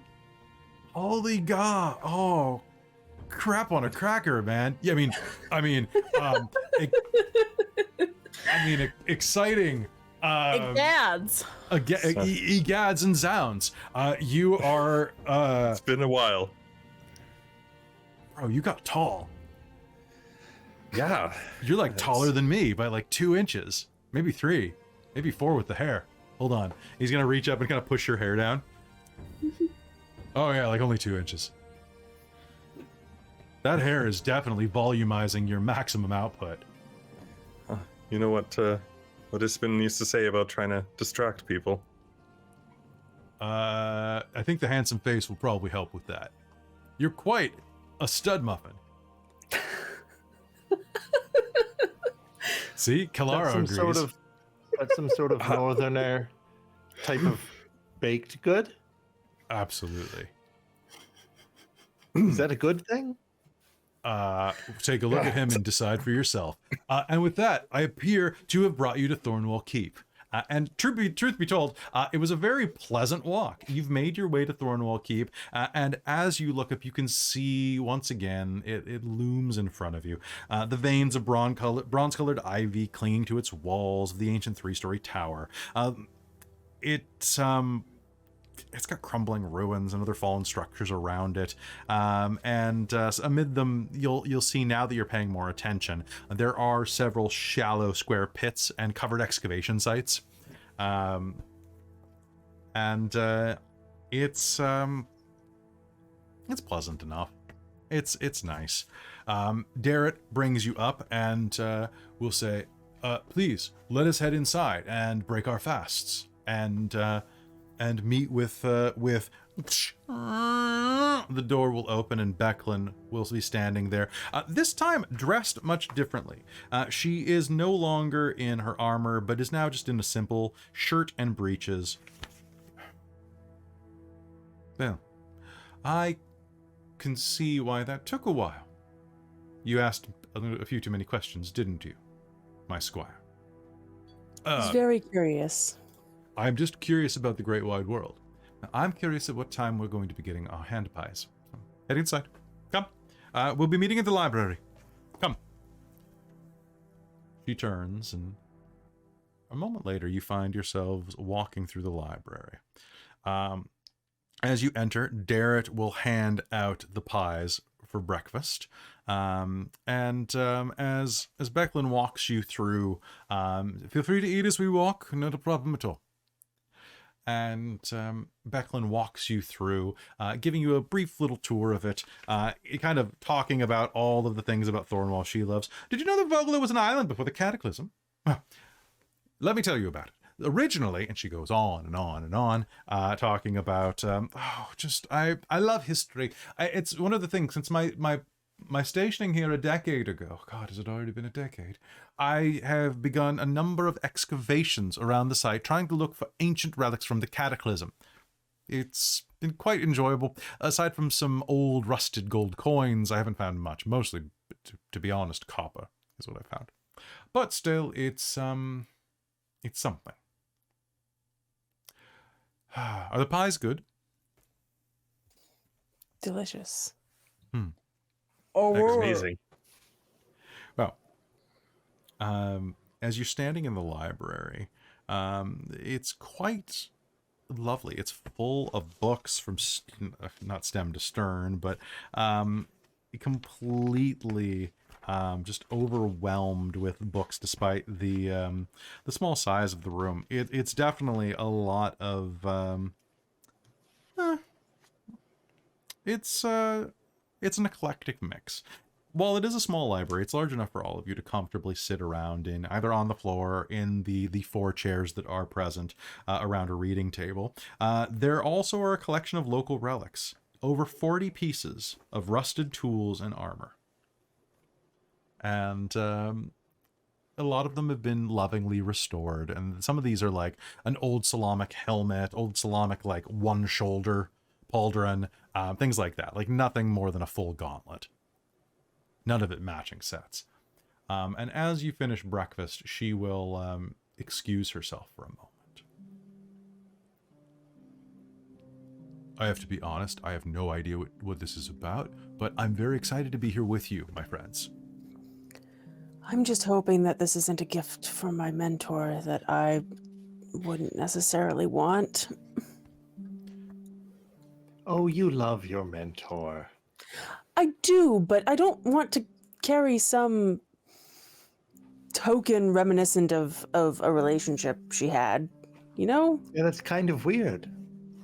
And as you see, kind of weird, Becklin re-enters the room, carrying a shallow wooden box, approximately about 3 feet by 3 feet.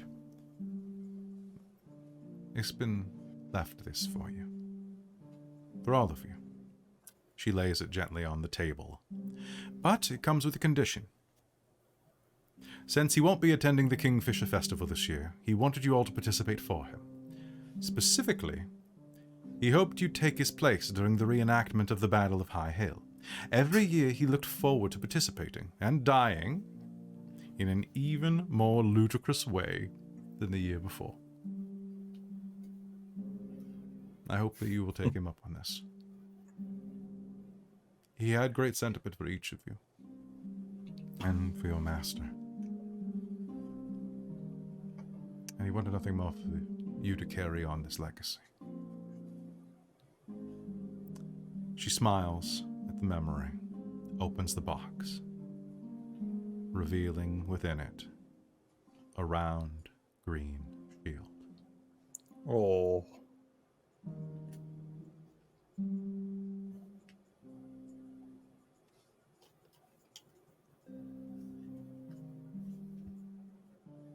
All of you can recall hearing Ispen's story. So there I was, in the darkened wood, lost. My sword broken, cold and alone. I prayed and called out for aid, but none came. And then, as I approached a brook, my throat parched, thinking I would die of thirst. As I touched the water, so cool and clear, it was like moonlight in my mouth. I heard the sound of hoofbeats. I thought the raiders that were behind me were coming to cut off my head. But instead, I saw the most majestic creature that I'd ever seen in all my life. A unicorn. And there, in the darkened wood, the unicorn bequeathed upon me this magic shield. And it has served me well ever since.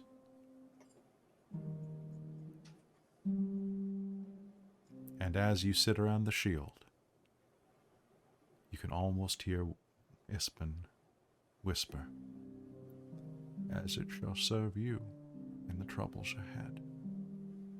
And that's what we're going to call game for the night.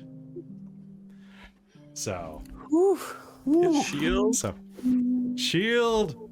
Who gets to be Captain Solamnia? I mean, it got to be Solamnia's ass. Oh wow. Did you guys have fun with that? Yeah. Sorry, I had to take off my ears at the end. They were killing me. That's totally My fine. body's telling me it's in pain. I'm not crying, you're crying. Somebody else I think heard what you heard, Robin. Yeah, okay. It's Cool. hard to say bequeathed There's with a nothing Connery wrong voice. with saying bequeathed. As a beef queefed. Bequeath. Beef queefed. All right, so folks, thank you so much for tuning in for another episode of Dragonlance, Shadow of the Dragon Queen. I hope you enjoyed that. From the reactions in the chat, it seems like you all did. I was worried because I'm like, oh, we're not gonna have any combat in this one. The Battle of High Hills next episode, so I'm like, oh, but I really want to get the juicy role play, and you guys delivered so hard. And I don't know about you, but I actually teared up a couple times in the episode. I think 3 times. Yeah. That was close. I didn't really tear up, but I You had did just so well. much fun with that. I'm glad. It was a good session. I really like this module so Yeah. far. I am very, very excited to see where this goes and what we do with this, especially now that I actually have a physical copy of the book to run off of. Yeah. I think everybody's stories were pretty great. I think so too. I think you all did a fantastic And job. different. That's why I was handing out inspiration like candy. Just boop, boop, boop, boop, boop. You all deserve it. But it's getting a little late, folks, so I think we're going to depart. But before we do that, I just want to thank all of you for being here. If you are not following or subscribing, why not? If you're following on Twitch, it's free. If you're subscribing on YouTube, it's free, and it really helps us for you doing nothing really. You don't even have to have the bell on if you don't want to. If you were listening by podcast or YouTube, be sure to leave us a comment, a big review if it's on podcast, and if you have a little bit of extra cash and you want to help, you can always drop subs on Twitch, or more effectively, you can go to patreon.com/dorktales and support the stream directly. This stream does take basically a full-time gig to do, and there are a lot of expenses, everything from web hosting to art, and helping pay for costumes if needed and things like that. We try to bring you the highest quality content, and in return, if you're on the Patreon, you get a behind-the-scenes podcast once a month. Now 2 going on 3 additional games that nobody else gets access to for 3 months. Oh, sorry, almost going on 4, because we have a podcast coming out in January that is exclusive to the Patreon for the first 3 months, and it's all available for just $5 a month, which is way less than a coffee at like Starbucks.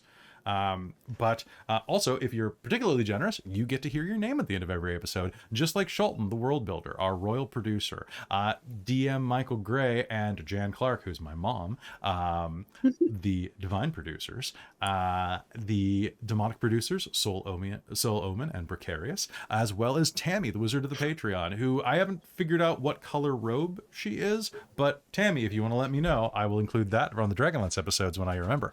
I also need to thank the princes of the Patreon, which of course are Taryn, the original Dork Tales fangirl, who's been with us forever, Buddy, Amberthist, Cubby Gummy, The Traveler, and my boy Trizelta, who has a behind-the-scenes podcast that's being released sometime this week, that we just recorded today, finally, after like 2 months of trying.